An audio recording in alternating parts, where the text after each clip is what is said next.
OTB AM. With Gillette. Get into your flow with the new Gillette Labs razor with exfoliating bar.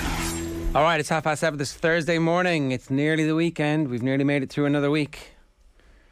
That's how everybody feels at the moment, isn't it? It definitely is like we've survived to get to this part of the week. Do you get a Friday feeling on a Thursday? Not really, because I also work Fridays. I just don't work with you. Right. I mean, I come in for the quiz, and then that's home. all I do. That's what I thought. Yeah, pretty much. Right. There is no radio show in the evening. No, there isn't. There's no main show. You should do a beef is real between the morning show and the evening show, shouldn't you? Definitely. Now that angry producer Mick is back, oh yeah, it definitely will ratchet it up. I think to a whole new level. Yeah, it'll become a little bit of I'd say an all out hatred of one another rather than just a beef. I'd say. When are you putting him on the quiz? Or never? This week. Oh, this week. I mean, have you asked him? I haven't actually. Bring APM back to the quiz. It's going to happen soon. See, the thing is, the standard has been so poor that I worry that he would come in and actually just win it, just destroy everyone. So I need to put him on, just him and Phil head to head or something like that. Well, I mean, there could be a special round where we're all watching and then the real quiz happens afterwards. Yeah, it's actually a good idea. The exhibition, like you're the kind of the primary game at half time, and the main game is actually just Mick against Phil. You say primary as in primary schools? Primary schools, as opposed to primary as in to the kids come on at half time and kick a ball around. Yeah, no, that's the Harlem Globetrotters versus whoever they always beat. What's the team they always beat? I can't remember. The New York, the Washington.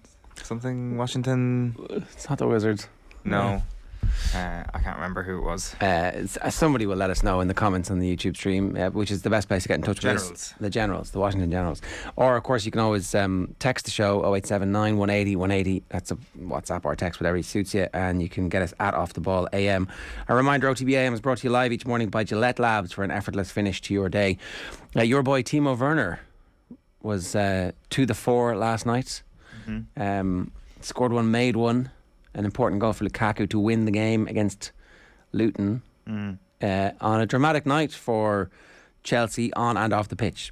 Okay, so it's an FA Cup tie. They come back from 1-0 down and 2-1 down and they win after Thomas Tuchel snapping the day before in the press conference. There was a lot of attention on, but the news broke beforehand that Roman Abramovich is putting the club up for sale. Not a fire sale. Definitely not a fire sale. Definitely not me trying to extract myself from any scenario where I might be having stuff seized, which is what they've done to the Germans. The Germans just decided they were going to take one of the super yachts. It's like, that's ours now, you can't have it back. Which it was exactly what I was talking about yesterday. What's the difference between a super yacht and a football club when it comes to what the government sees or the law sees? It's like, here is an asset, we're taking this. They just did it. They were like, you can't have that anymore. We don't trust this or your relationship with Russia, and we don't trust the power that the oligarchs are wielding. But Abramovich is being allowed to write off his debts and donate the money to fund or funds as yet undecided. And he said the victims of the war. So obviously we'll see exactly where that money goes, because you have to be sceptical about everything, that every single piece of information you're getting from anybody at this stage when there is a war on, you have to be very sceptical about. Why don't they just take the club and say, you don't get to decide. It's not your club anymore. It's not yours. It's an asset that we've frozen and we're taking over and we're going to dispose of it as we decide. And maybe that's the point where you give it to the charitable trust, and the charitable trust is then handed over to the fans of Chelsea at 51%, and they sell 49%, and they make enough money off the 49% to run the club for really well for the next however long. Like, it's right there. Everything is right there for them if they choose to do this. But it looks like it is just going to be a fire sale to the quickest billionaire to get their money. Ready. You can have this. Here you go.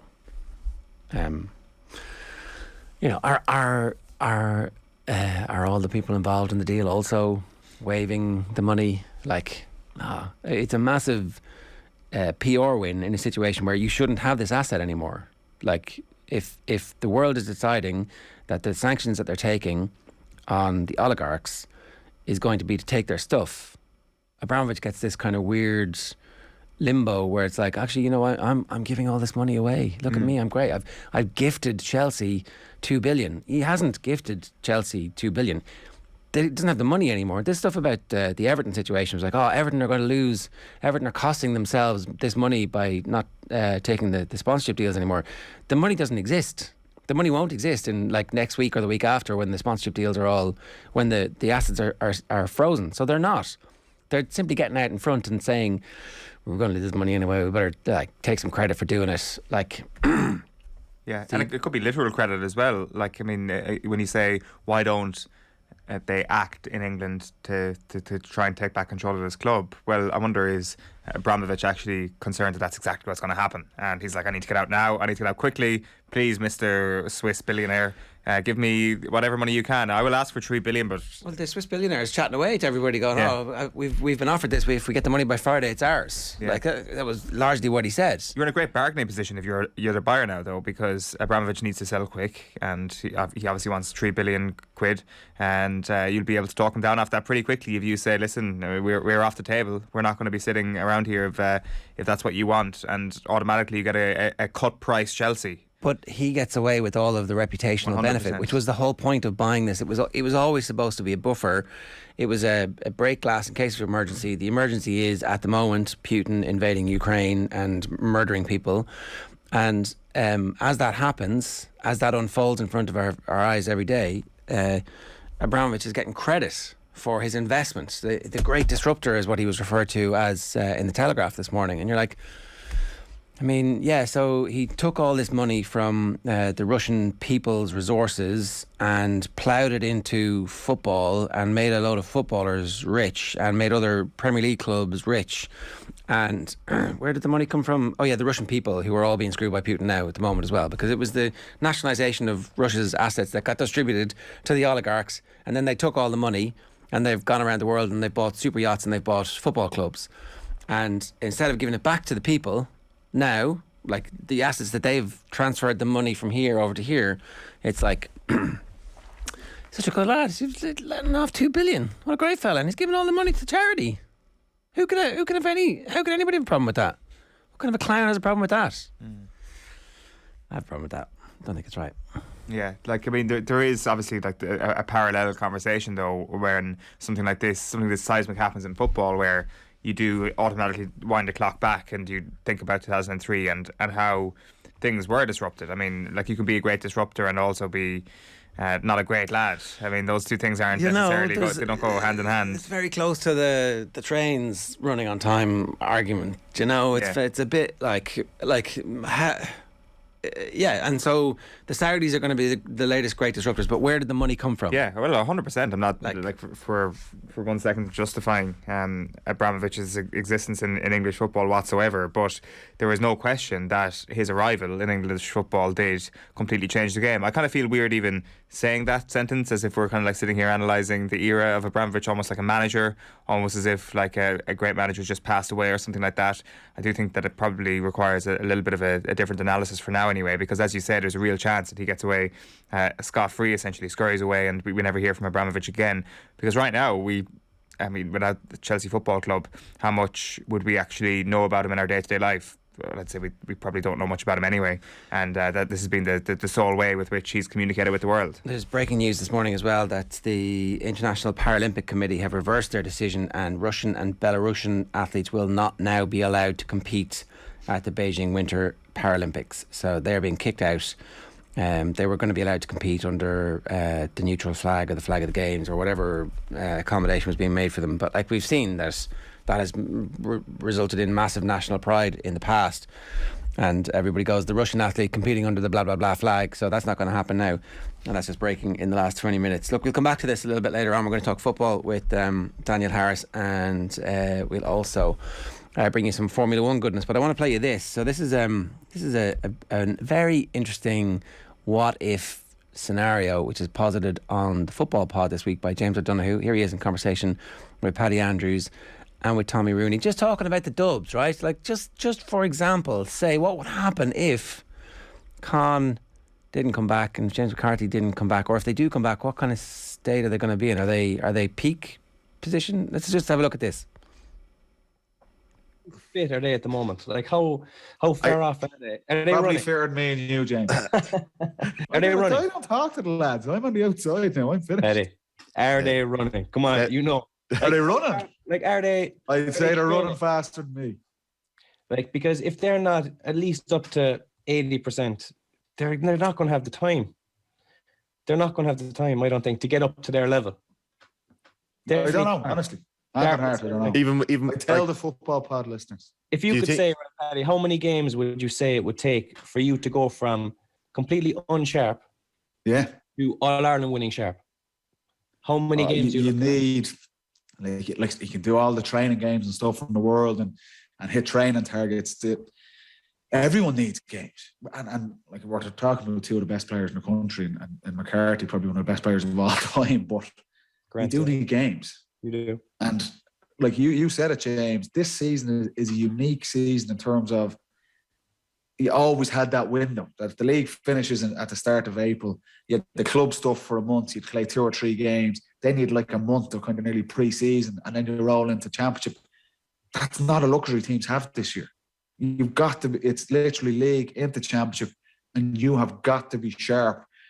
And yeah, of course, Dublin are going to want those guys. They're going to want those guys back, obviously, because they've 3 massive games in March to try and somehow pull it out of the bag and stay in Division 1. But for those players as well, I know for myself, from my own experience, 2 or 3 games, just nearly to get the confidence up, get the touch up, to sharpen everything up by half a second.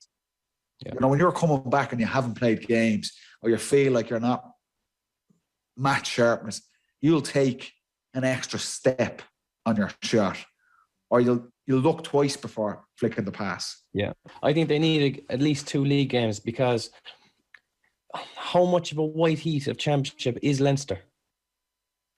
Well, that's the other question about that one. Tommy, good morning to you. Morning, Jerry. Good morning, Owen. What's your take on this? You get the offcuts, the before and after chats.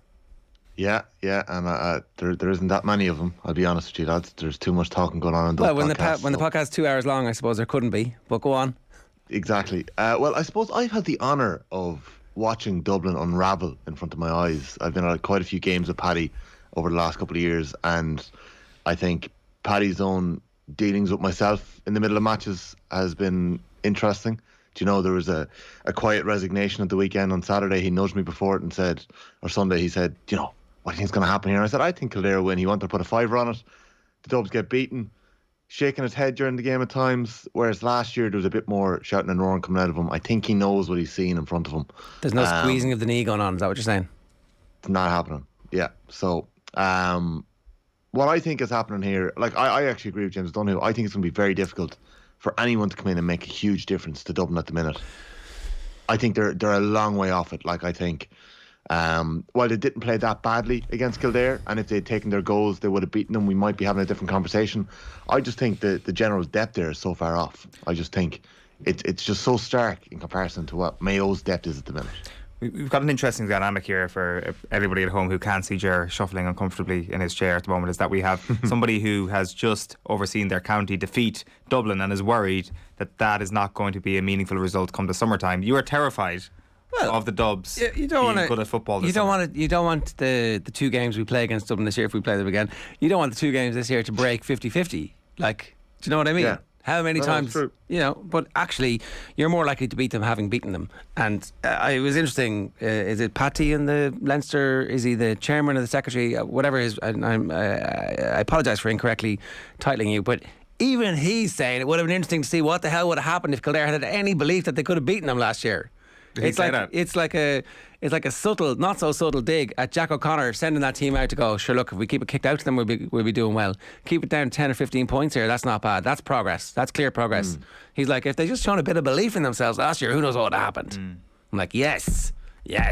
Sorry, I just had to bring that in there. But why are we turning this into a piece about Kildare? Well, it's just interesting that's kind of like your body language, and that's kind of how you're I just don't think the zombie is dead. I don't think the zombie has had the second thing, like through the stake through the heart for the vampire, whatever it is that actually kills a zombie these days. Yeah, like, I mean, it is kind of like Voldemort dying, and there is a chance that he like comes back and uses another body as like a host for him, and all of a sudden uses that to gradually grow into his own evil being once again, and everybody's terrified because of all the evil things that have happened in the past. Exactly. People don't want to believe PTSD that Voldemort is back, but it could happen. Can I posit one scenario which is not completely ridiculous?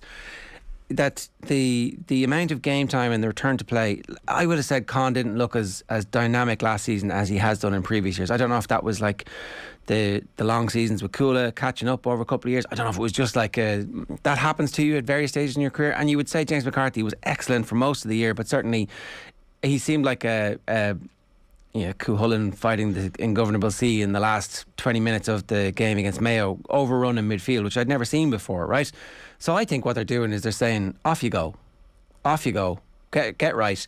And like, how much time do you really need? Did you need the 2 club matches, the month of pre-season and the 2 Leinster games, really? Or is it actually okay to do the 2 Leinster games and peak for the first time this year in a Leinster final in Croke Park, which is what Dublin can realistically do?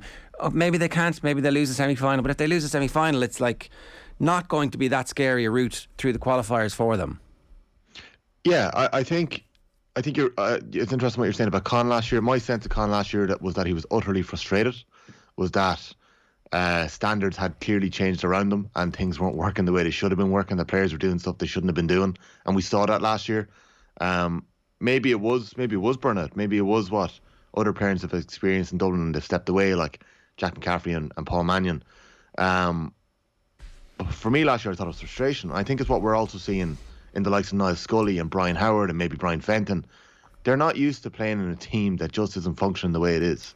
The way that Dublin played for 5-6 years, the team that those lads came into, they slipped into a side that were at the very, very top of their game. Yeah. And it's very difficult for them now not to be the standard setters, because I'm sure they've always set standards, but to be the leaders on the pitch, the ones that are calling the shots, that are making the shouts, the changes.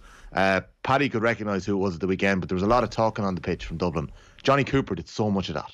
Johnny Cooper's already made a big difference. And I suppose James questioning, like, James O'Donoghue, I think, has come from a stage in his career where he had to try and get up to championship fitness, and he probably struggled to do so for 3 or 4 years. Fair enough. So I think that's the point he's making, is that the once championship doesn't help. I accept he has way more evidence and information and experience of this than I do, but I do also think there's another scenario. Well, if we are going off evidence here, like the evidence is that Conor O'Callaghan was named to start a full forward in a game this year in the National League for Dublin.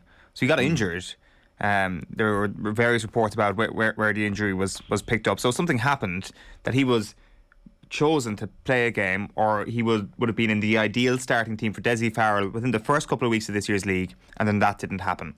So that idea that Dessie Farrell has said to Conor O'Callaghan, go and get yourself right, we don't need you for the early stages of the league. Well, that just didn't happen. Well, they're wrapping him up in cotton wool and they're taking every precaution. I'm so sure there's like they've a tiny changed tax now because he's picked up a knock. Yeah.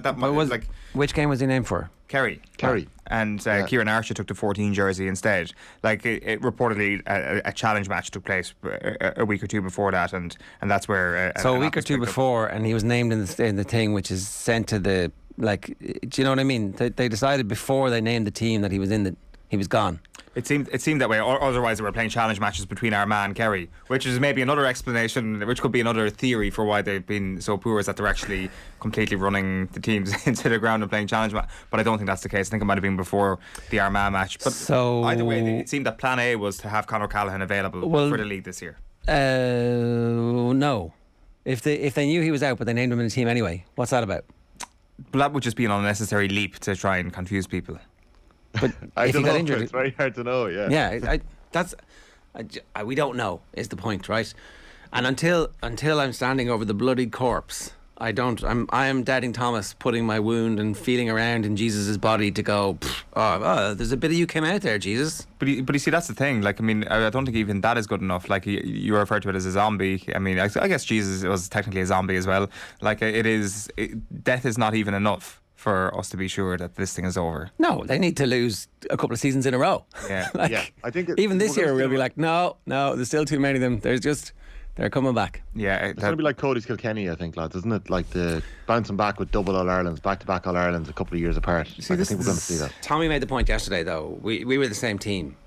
Yeah, Tommy Walsh made that point. We were still the same team. Because I would have bought into that, Tommy, definitely. But I tipped Dublin to win the All-Ireland at the end of last year because I thought that's exactly what would have happened, that there would have been a sting in the tail. But I think the early evidence this year is that is unlikely to happen. Well, I think he thought Paul Mannion was coming back, and yeah, maybe. But even some of the players that that you kind of trust, and like they haven't even been playing up to their own standard, which I guess is something that gives them a level of hope. But yeah, Mannion coming back, McCaffrey coming back would have been great. I don't think anybody thought that was going to happen, and there was still, I thought, a question mark over Cluxton, but that was just maybe a bit naive on my part to think that would have happened. So I did think that there was a real chance that this was going to happen, and it still could, obviously. Like, nobody's saying that they're outside the contenders, because everybody in those top 8 to 10 teams feels like a contender at the moment.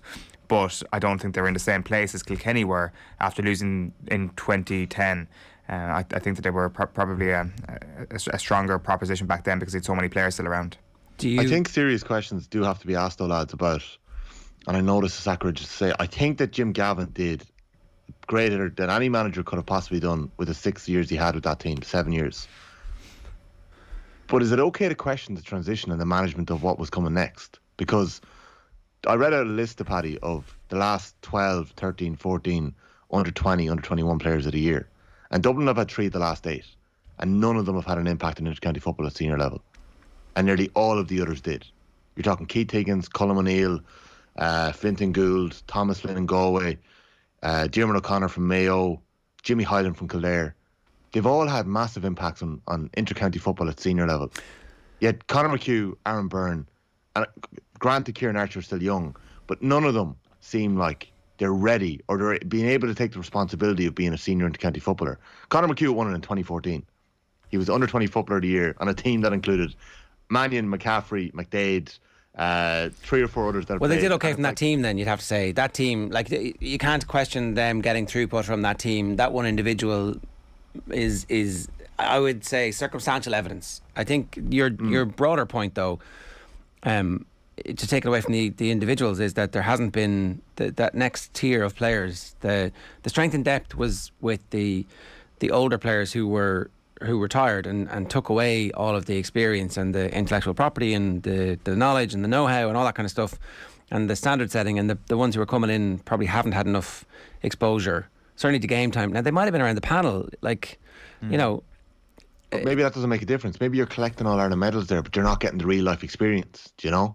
Maybe it's I don't know what the fix is there, though, because they're getting it now. He could have done better with the squad he had, you know? Like, this is when that real life experience is gained, and that's maybe what Dessie Farrell is thinking to himself at the moment. It's like that this is not ideal right now, but it's a necessary thing that unfortunately or fortunately just wasn't available to these players over the last couple of years because they were too good. The players in front of them were too good, and everything was rosy in the garden. Dublin were winning consecutive All-Ireland, so there was no way that this could have happened. It was just a natural consequence. Like, we must forget that this was a historically good team. Like, there is no stencil for how you actually organise conveyor belts post 6 All-Irelands in a row, because they're the only team to have ever done 6 in a row. Yeah, now you'd have to say they didn't get enough credit for that during the time.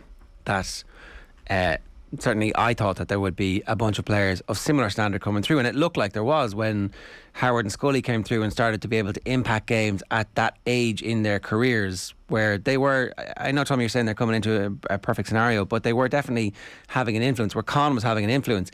It felt like they were able to bring players of that standard in, and so what's happened is that the next group of players coming through have not lived up to that. And so if you were to add in, say Con was back, say Mannion was still around, say McCarthy was there, and you added in three more players of that standard, all of a sudden that's a completely transformed team.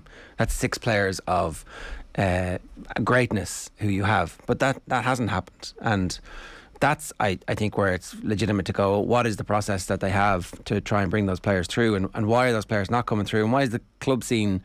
You know, Paul Caffrey said the club games have been boring, that the quality of football being played isn't good enough, that the creativity isn't there. So there was also sorry, go on, Tommy. I just was going to put it on record that maybe we're lucky we never split Dublin in 2. Well, you know, no, they may have. Maybe, but like, I actually don't agree with that at all. Like, it's still a completely idiotic championship where Longford go up against Dublin. True. Like, makes no sense. Yeah. Makes no sense. Cheek, but yeah, no, exactly. But I think that is the big question: is like, where did those players go? Like, I think if Conor McHugh, Aaron Byrne win an under-21 player of the year, they're immediately put into an inter-county side. They're being thrown into Leinster Championship. Sure, they're getting beaten for a couple of years, but they're getting the chance to develop. I feel like some of those players were banished to being nothing players. They weren't even making the B team in training. They weren't even making the B team. Yeah, and like, you know, Jimmy Hyland has matured this season. Like, he had injury problems because he was coming through and playing for loads of teams as well. So like the pathway isn't straightforward, and Jimmy Hyland's obviously absolutely sensational, you know. I mean, maybe Archer needs another couple of years of conditioning or something, or maybe he needs to decide that he actually wants to do the level of commitment that is required to be a Dublin inter-county footballer. Like, the thing about splitting Dublin in two is that if you split Dublin in two, one of those Dublins would have won an All-Ireland over the last little while. Like, so it's I think people are analysing it, but like it's a completely nonsensical notion, and I think I'm not sure that's gonna constantly hold up over the next little while. But there was also the last thing that is that there was also a bunch of players there during the Jim Gavin era that just got better. Like, Cluxton got better under Jim Gavin. Philly McMahon is somebody who really improved. Brian Fenton is somebody who did make the 21s team, didn't make minor. He comes through and constantly improves under Jim Gavin. Paul Mannion, I thought at the start, wasn't going to reach the level that Paul Mannion eventually reached. Conor Callaghan is an exception to that because he came in and was exceptional from the very start. But there was a whole tranche of players who came in as good players and became great players within that system. Yeah, Scully, I think you'd have to, and Howard as well.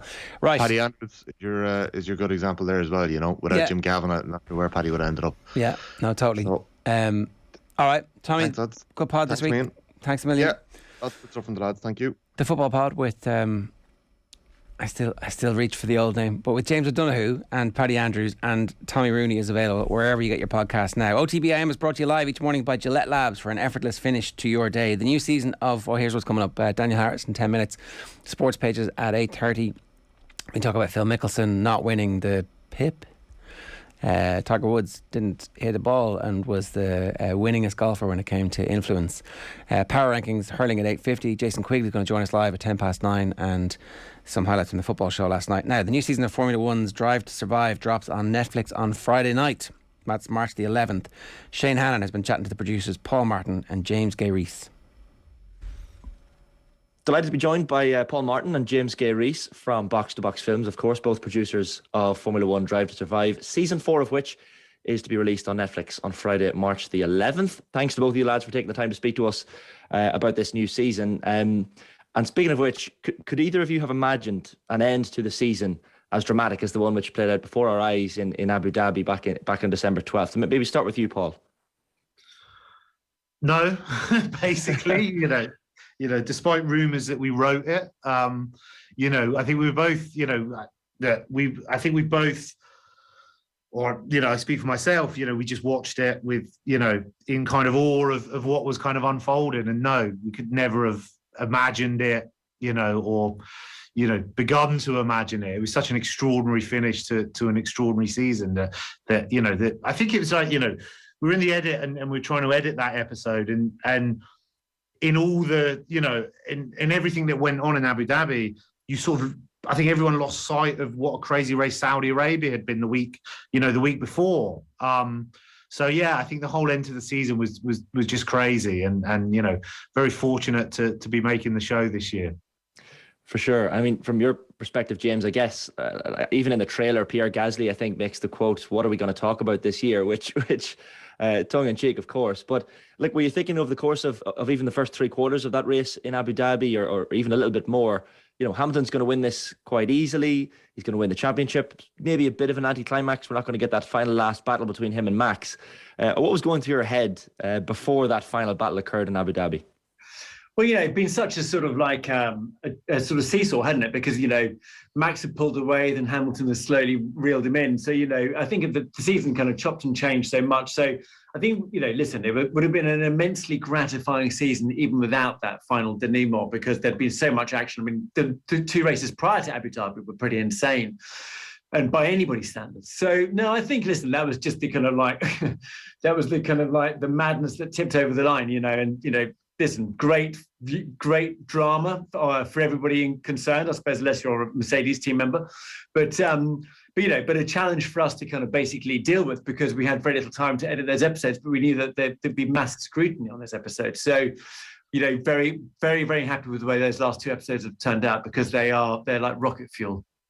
Of course. And like, I guess this question for either of you, like in terms of cinematography, when you think about those last few laps, and look, the television pictures, of course, were excellent that we all saw live. But Is it tough to get that point of difference when you're then trying to show everyone the same images that they saw on television, the same battle they saw on television, but give it a kind of almost like an aerial dogfight kind of vibe? I think Lewis Hamilton used the phrase "constant warfare" in the trailer for this season as well. So can it be tough to get that point of difference in cinematography between what we see on the television and then what we see in Drive to Survive?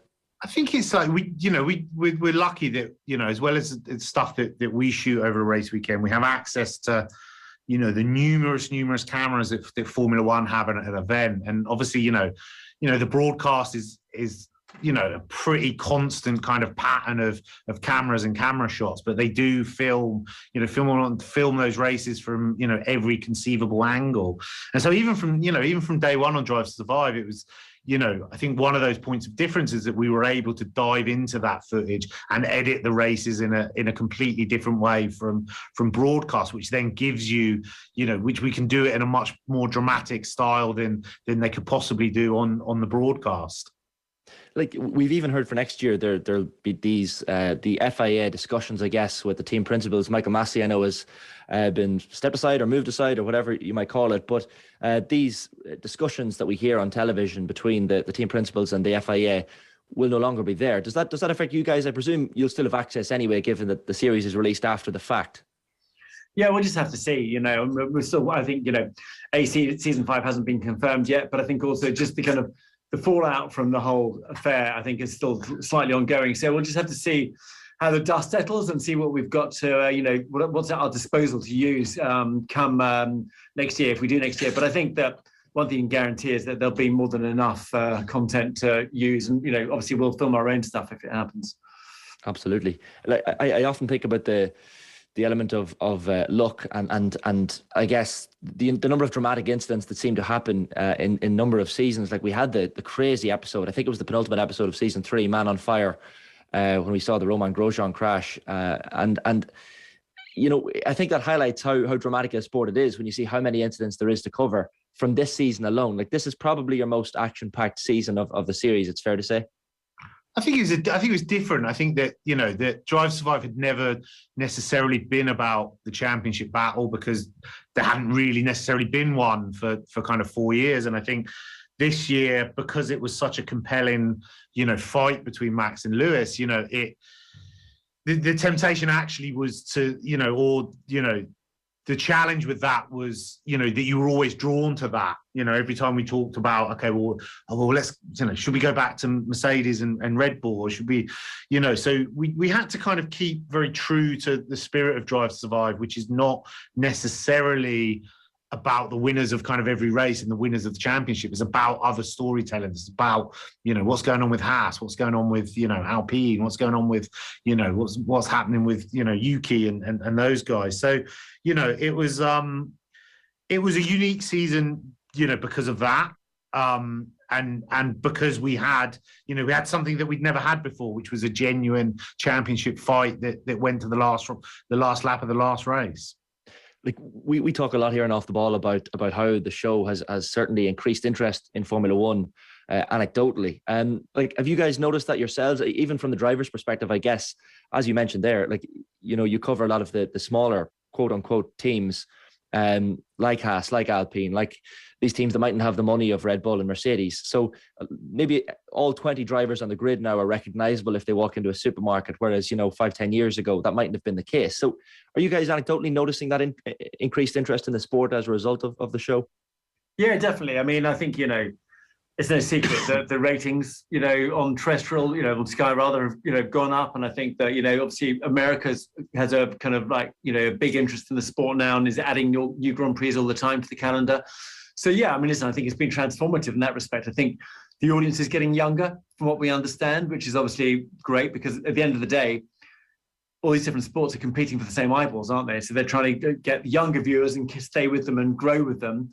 And I think that it, due to the nature of the show, it has attracted a younger audience away from its traditional kind of core, maybe middle-aged male audience, So that's a great thing. And I think, at the end of the day, we're just a couple of guys trying to make a decent TV show. And, the fact that people will respond to it is fantastic because we work really hard at the show.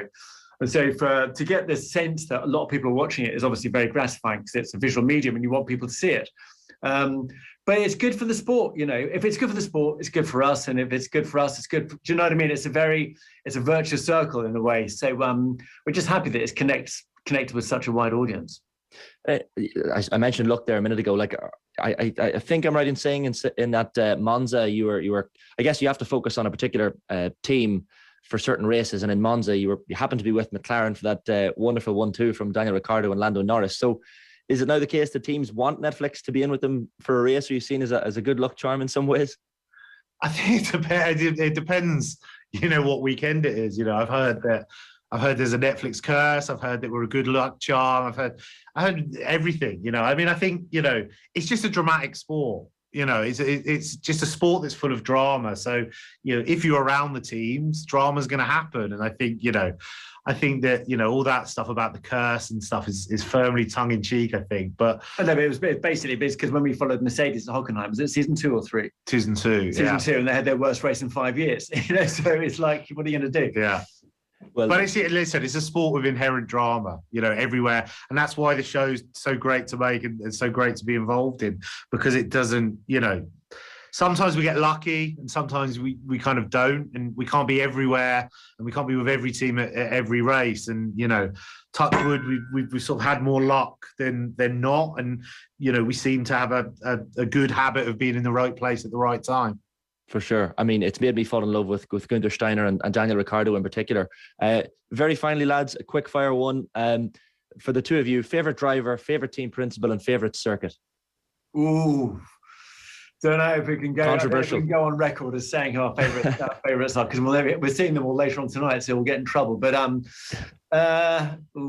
know. I mean, it's a tricky one. It's tricky. You're getting in trouble regardless of. It's tricky. I mean, listen, Günther. Everyone loves Günther, and you know we're the same. And you know he's been, you know, to see you know him, you know, kind of step into kind of the spotlight of Formula One, a sport that he'd been in for, you know, 20 years. And, you know, by his own admission, you know, no one even looked twice at him. And, you know, I remember after the season 1 came out and he came up to us and said, you know, he'd been in the restaurant in Australia, in Sydney. And so I was like, it's you, isn't it? It's you. And he's like, yeah, it's me. It's me. And he's like, no, you're the guy. You're the guy from that show. And he's like, yeah. He's like, never happened to him in 20 years. And so, you know, that's kind of what it's about. And so I think, you know, I think it's no secret that we do have a soft spot for Günther because he's just been a great character for the show. I'm a closet Charles Leclerc fan, and I want to marry my daughter, so I'm going to try and make that happen. And I think we want to do more with him next year if we do next year. So yeah, more Charles Leclerc, please. Yeah, and I think my favourite circuit is Sao Paulo, but that's more for the nights out than the actual races. It's a good enough reason. I can understand that. Listen, lads, been great with your time. Paul Martin, James Gay-Rees, producers of Formula One Drive to Survive. A reminder for people, season 4 released on Netflix Friday, March 11th. Lads, thanks a million for your time. Thank you. Bye. OTB AM. This is OTB Sports Radio. The greatest league in the world is back. Every Friday night after the League of Ireland games, a place for you to come to give your opinion to Vane. There's a little button down on the left-hand corner where you can say that you want to talk. And Johnny, you're just going to have to mute yourself because you're ruining it for everybody. I can't. I'm still ruining it, am I? You are, yes. We're going to talk about Waterford FC now. Let's change to the real first division now. For immediate reaction from around the grounds, catch League of Ireland late night, Friday nights at 10 on Twitter Spaces. Follow @OffTheBall. Yeah, look at she is so physically strong. I think that was the biggest shock for me out there that day. I've never marked someone that was just so physically strong. And look at there was times that ball came in and I felt really in control of the ball, and she just got that last minute flick and kicked it into the net. I think she kick 1 or 2 that day in that final and one out her hand. But anyway, yeah, no, she's just her strength and them little flicks and her reading of the game. It's near impossible to mark experience, really, because that's what you're marking. You're marking such an experienced player between her and Ursula and Una Lacey and them. They read the ball before it's even struck, nearly. Both knees might be gone, but the brain is still there, and that probably extra yard in the head. Look, it's a collective thing, Laura. It comes down much more than just you about trying to stop her at Croke Park. You got to try and stop that supply, which I thought Owlert were really good at, particularly early in the second half. They ran the ball brilliantly from midfield a few times too. It has to be a collective effort to stop that ball getting into her. Yeah, absolutely. And you said it there, that's probably the key as well, like to try and stop that supply coming into her. I'm not saying if a bad ball comes into her, she won't do damage either, but no, to try stop that supply, I suppose, and to stop them getting them runners. Because you've seen even against Scariff and Dicksboro this year, once they get the ball in hand, there's nearly a line of red and black running at you. They're absolutely unbelievable at that game. They've nailed to a T, really, so they do. But yeah, no, I suppose that's the key, kind of try and stop that supply in the middle of the field. FBD Insurance knows this sound spells trouble for van drivers. But if you're an existing FBD customer, you'll get 15% off a new van insurance policy. It's how we're keeping you and your van on the road. Visit fbd.ie or contact your local branch. FBD Insurance. Support. It's what we do. Terms and conditions apply. 15% discount available on new commercial motor policies only when an existing FBD farm, business, car or home policy is in place. FBD Insurance Group Limited, trading as FBD Insurance, is regulated by the Central Bank of Ireland. Commercial motor insurance is underwritten by FBD Insurance PLC. OTB AM. With Gillette. Get into your flow with the new Gillette Labs razor with exfoliating bar. You heard there from Laura Ward of Sarsfields with Will O'Callaghan and Killian Whelan on the final episode of the Club Championship show. Our Club Championship coverage on Off the Ball is brought to you by AIB, proud sponsors of the Football, Hurling and Camogie All-Ireland Club Championships. Check out the hashtag #TheToughest for more. We'll chat to Will a little bit later on for the Hurling Power Rankings, which were pretty controversial this week on the Hurling pod. James Gayle had Limerick outside the top 6 and Wexford number 1 last week in advance of what they did at the weekend. So it's true that they have known their onions on that show so far. Big shoes to fill, obviously, because they're just copying on Sheehan's. But we'll talk about that a little bit later on too. 11 minutes past 8 this morning, time for us to turn our attention back to football. Daniel Harris is with us. Daniel, good morning to you. How are you? I'm good, thanks. Hi, everyone.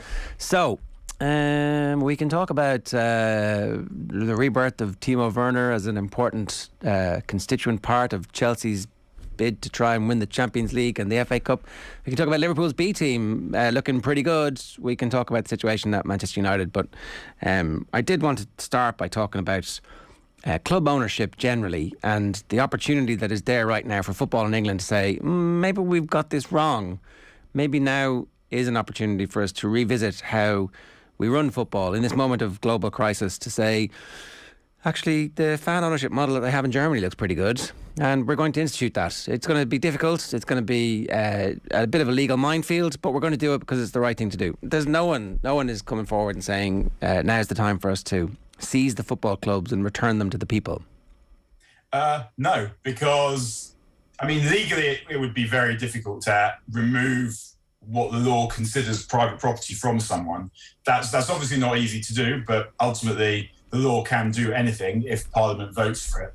So it probably is possible in theory, but I very much doubt there's a will, because I mean, partly there's lots of other stuff going on, but also if they don't do it, no one will do anything. No one will not vote for a particular party because they don't hand the football clubs back to the people. But of course, the football clubs morally always, the ownership resides with the people to begin with.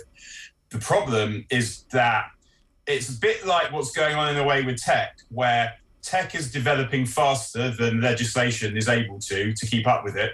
Although again, because there's so much money involved, there's not a massive will to legislate there either. And I think the same happened with football, is that people realised how much money there was to be made in English football before the authorities did. And the authorities didn't really care anyway. So, for example, like, I guess, to choose an example at random, Roman Abramovich buying Chelsea. At that point, I guess it was sort of in the very early days of the internet, particularly. So no one was really sure who Abramovich was, or at least the tools to find out who Abramovich was and the information as to who Abramovich was not available to everyone, and not everyone cared that much. It was just, this billionaire is buying Chelsea and now they're going to buy everything. I don't think, and I can only talk for myself, I mean, I wasn't asking the same questions about Abramovich that I'd be asking now, because I wasn't used to it. I didn't have the information available. I've educated myself, I guess, since then. However, the people making the decision should, even at that point back in 2003, have said, who is this man and why does he want to buy Chelsea? And the story that we were told, I mean, it sounds quite funny now, that he was captivated and charmed by United's game against Real Madrid that finished 4-3, where Ronaldo scored a hat-trick. That game, he was so captivated by that he felt he had to go and spaff some millions on a football club. I mean, it sounds absolutely ludicrous now, and it should have sounded ludicrous then to the people that were in charge, but it didn't. And that was kind of the moment where people began to realise that actually owning football clubs had political capital as well. And we don't, even to this day, know necessarily why Abramovich bought Chelsea. I've seen articles written suggesting that no one knew who Roman Abramovich was before that. And the friends of Vladimir Putin were developing a habit of meeting unusual ends. So once Roman Abramovich bought Chelsea, everyone in the world, well, not everyone in the world, but lots of people in the world knew who he was. So suddenly, if someone that owns this English institution disappears and he's in London at the time, then actually that's much harder to do than when he's just some faceless billionaire. That'd be one thing. The other reason I've seen advance, particularly in recent days, is that it was part of a plot, and Vladimir Putin wanted Roman Abramovich to buy Chelsea as part of what's going on with the insertion of Russian oligarch capital, particularly into the city of London, but generally around the world, so that all these things are webbed up in each other. And you see that it's much harder to sanction when Russian money is so bound up in the government, and particularly the Tory party. That is a very long answer to say that, yes, football clubs should be owned by the fans, but we've got a situation now where they're owned by people with whom one would not necessarily want to go for a pint. Yeah, we should point out that Abramovich has obviously denied that this is part of a request from the Kremlin to get involved in that. But you can see how people are making the leap that the integration of Russian money with the political system in England is exactly having that impact of slowing down the sanctions, in particular against those billionaires. Now, it is interesting when you talk about the ability legally to seize the club. Yesterday, Germany decided they were going to take Alistair Usmanov's super yacht. It's worth 600 million. Obviously, Chelsea's worth a significant amount more. But in legal terms, the boat, the club, their assets, there's definitely a mechanism there. They're seizing assets or they're freezing assets. Really, Chelsea should be frozen as an asset, and Roman Abramovich shouldn't be able to write off the debt for the public acclaim that is going to come. You know, I want one last tour of Stamford Bridge. That's going to be an amazing moment for him, where the crowd is like, you gave us 1.6 billion of your own cash to allow us to have the decade and a half of success. Like, that's going to happen. That's not going to stop you. That's not strictly true, I don't think. In that, irrespective of whether you say the cash that Abramovich has is strictly speaking his, Forbes magazine called what he did something like the largest corporate heist in history. So there's that, but there's also the fact that the purchase price that Abramovich has put Chelsea for sale at will include every penny he's put in. He's going to get back. So he has sort of put money into Chelsea, and I totally understand, but why Chelsea fans feel... Sure, but that's not what he's saying. And what I'm saying is he's getting the PR hit from this. And he's getting the PR hit from this because they haven't frozen his assets. What they should have done is they should have stepped in and frozen his assets. And then that nice email that he wrote to the Chelsea fans, a love letter to the Chelsea fans, which he's going to get reciprocated by them. Like I'm already seeing the Chelsea, whatever you say or whatever you think about him, he changed the history of our club and delivered untold success, like unparalleled success for Chelsea. And this is it, isn't it? It doesn't matter what you do as long as my football club gets to dance around with some silver pots every now and again, or more often than that. And that shows us very specifically how people feel towards their football clubs. There's nothing like it. And the only thing that's surprising is how long it took a panoply of terrible people to realise that the best way of communicating with the widest possible number of people across borders, across classes, across races, across religions, across sexes, across sexualities, was football. There is no single thing in the world that is able to contact as many people as football, and most particularly English football. If you think about even music, for example, this enormously wide, diverse, popular thing, it can be quite region-specific. In particular countries, they like particular kinds of music, they like local music. If you go to any country in the world, you might hear some American music or some English music, but you will generally hear local music more than anything else. However, if you go to any country in the world, you will see European football, and particularly English football, are all over the place. And there are no barriers. You couldn't say, well, the only people that like it are this. So there's no religious reason not to like football. It's not something that only men like or only women like. It's this one thing, and there is nothing like it. I say it again, there is nothing like it in terms of crossing borders and allowing you to be able to speak to people, to tell people things, to make their minds up, to control them in some ways. And for the same reason, that is why Roman Abramovich's name was getting sung last night. You would hope that at some point there would be a reckoning for Chelsea fans. It doesn't have to happen in public, where they're not going to give back all the joy that they've experienced since Roman Abramovich bought Chelsea, but where there is at least some reflection as to the provenance of that joy and the provenance of that wealth and the provenance of that success. Because bad stuff has happened for that success to happen. And your football team winning things it's important. I say to someone, some of the greatest days of my life have been spent watching Manchester United win things, not win things, lose finals, whatever. The whole experience of all of that have been some of the greatest times of my life. But it doesn't mean that I abandon every other sense of morality that exists in my world in order to enjoy the success of a particular football team. And however much our football team is bound up in our identity, what should be bound up in our identity even more profoundly is our sense of right and wrong. And there are owners of football clubs in England and across the world whose very existence in football, whose very existence as powers in our world, should massively infringe our sense, our personal individual sense and our communal sense of right and wrong. And there's no getting away from that. And I agree with you. I agree with everything you said. I guess my case is that what's happening here is an opportunity for everybody to realise that it has reached epidemic proportions. What's going on with Newcastle, what's going on with Manchester City, what's going on at various other stages. With almost all of the big clubs have had somebody injecting money or taking money out who you're kind of going, is there not now an opportunity for a grassroots movement like there was that killed the European Super League to say we need to revisit the whole notion of fan ownership, and let's start with Chelsea, but let's move through this. Let's just move through football. Like, I would love that to happen.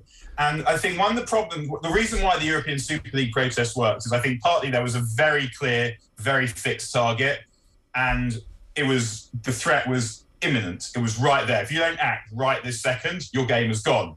So people did it. I also think that there was a banner to unite behind.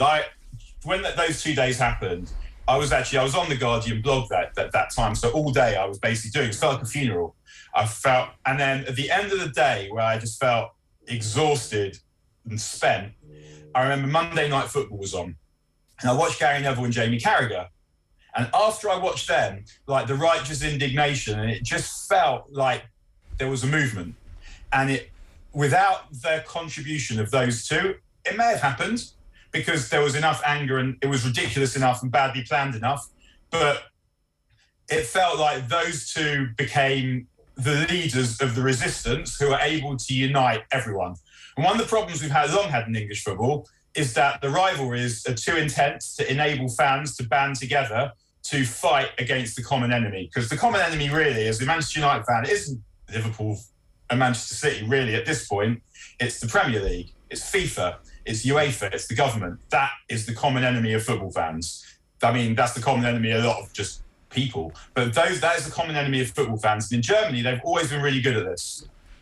They made sure, for example, that free-to-air highlights would be available at a sensible hour because they protested. The 50+1 rule, the sponsorship deals, you get them because fans, when they band together, are a huge body. When it's just Man United fans singing Die Die Glazer, that might work in a very short term, but it's not going to persuade any government to sit up and take notice because it's not possible to cause enough aggravation and it doesn't represent enough voters. But I agree with what you say, that it is absolutely time. It's long since time. But what it will take, I'm now thinking more about practicalities. What will it take for that to happen? And it will take associations of supporters group, particularly of the big clubs, and particularly of the clubs who have the most dreadful owners. But Don't imagine Newcastle fans will want to be part of that. Don't imagine Manchester City fans will be part of that either. They don't want to kick out their owners because their owners are making things very nice for them. And although they're making things not quite as nice for people who are discriminated, persecuted against and enslaved in their countries, murdered in their countries, they are bringing better football to the Etihad and St James's Park. And people feel quite attached to that. And I say it in that kind of way because I mean, like I'm taking the piss, because I am taking the piss, but I also understand very profoundly how pleasurable it is to watch that, to watch good football, to go to a football ground every other Saturday, or every Saturday go away every other Saturday and know you're going to be entertained, know it's going to be a buzz. I understand this more profoundly than my wife would like me to. I get it. But the problem is that most people ultimately do not care about this. And the clubs who are afflicted with the worst owners City are currently afflicted with the most success. And those two things are connected. And bringing about that change, there is no will for change in a lot of places. And that is a massive problem. Whereas the Super League, everyone hated that. Everyone was opposed to that. There was a banner behind which to unite. Powerful figures supported it. And that's what happened. But but changing owners, not so much. Theoretically, then, if there was a better version of a Super League, a less kind of formatically bad version of the Super League, if that came along and existed, do you then think it would be met with the same set of uproar? Like, for example, if the Super League existed and it was unquestionable that the fortunes of Arsenal or Tottenham would benefit from being in a Super League, which you could possibly argue the original thing was, do you then think that there would be the same level of uproar, or do you think that they would fall in line just like Newcastle United fans have fallen in line and Manchester City fans have? It depends, I think, because the thing with the Super League, it was the actual process of watching your team every week in a closed shop is not better, because no club could go into a Super League and say, well, we're definitely going to win this every year. So, because the other teams are just as rich as you are, if not richer. So I don't think it's quite as simple as that. And the Super League basically messes with the real, like, the fibre of football. That suddenly you're not playing the clubs that you've spent the last 120 years hating and building rivalries with. At that point, it just exists as a TV thing in order to make money for people. And then it ceases to become a local issue, which is sport. And the localism in sport, I think, is more powerful than the internationalism.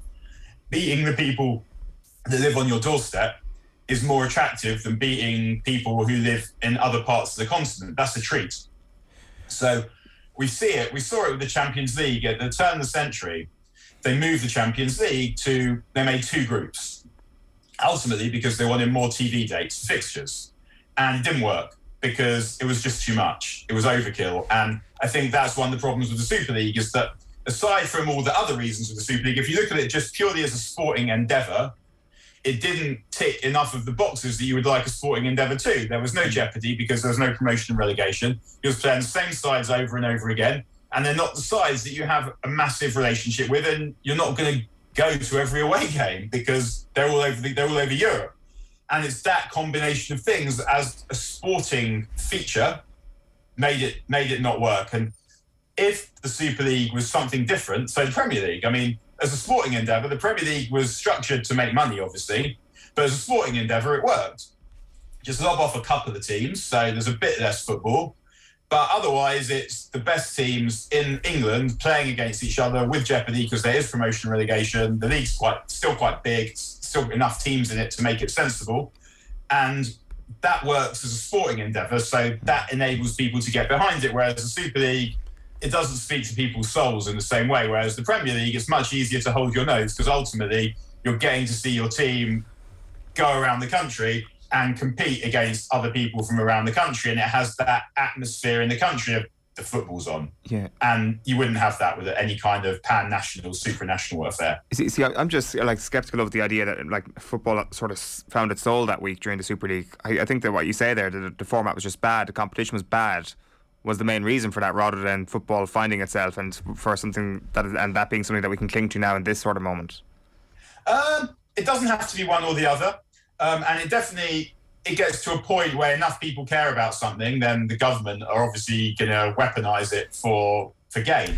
Or somebody could weaponise it against the government. That's what I'm astounded that nobody has looked at what happened with the Super League, is looking what's gone on with Abramovich, and come forward and said, now's our time. I'm going to rally everybody who's a football fan and say, get behind us. Here's the plan. This is how it's going to look. I realise there's legal loopholes, but actually, you know what? All the great ideas are considered completely batshit crazy until they're achieved, and everybody goes, oh, why didn't we do this years ago? Absolutely can be done. You would require, as we've said, the political pressure, and the political pressure that creates the political will. There's not going to be political will from Boris Johnson to take on Abu Dhabi at this point. There would have to be a very obvious, very significant gain for him to do that. Because as we saw with City's case with UEFA, they will lawyer it into oblivion. And no government wants to really get involved in that or face the prospect, particularly of getting beaten by a sovereign state in court.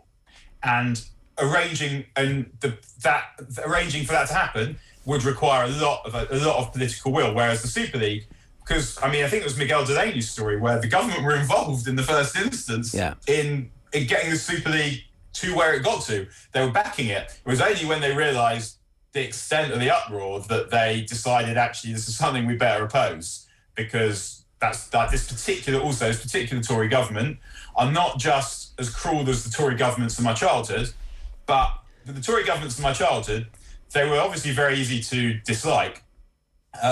But the people within them actually had some intellectual heft. They had some gravitas. They represented something. You might not have liked Margaret Thatcher, but believe you knew what Margaret Thatcher and her acolytes stood for. Current Tory government is very different. Boris Johnson wrote 2 articles about, and this is just the example of Brexit, pro-Brexit and anti-Brexit, before deciding what he was going to do. Liz Truss changes her mind more often than she changes her clothes. And the difficulty with these particular set of ministers is that they don't stand for anything beyond their own power, because they keep changing what they think depending on the blowing of the wind. Yeah. So it's very difficult to pin them down on anything.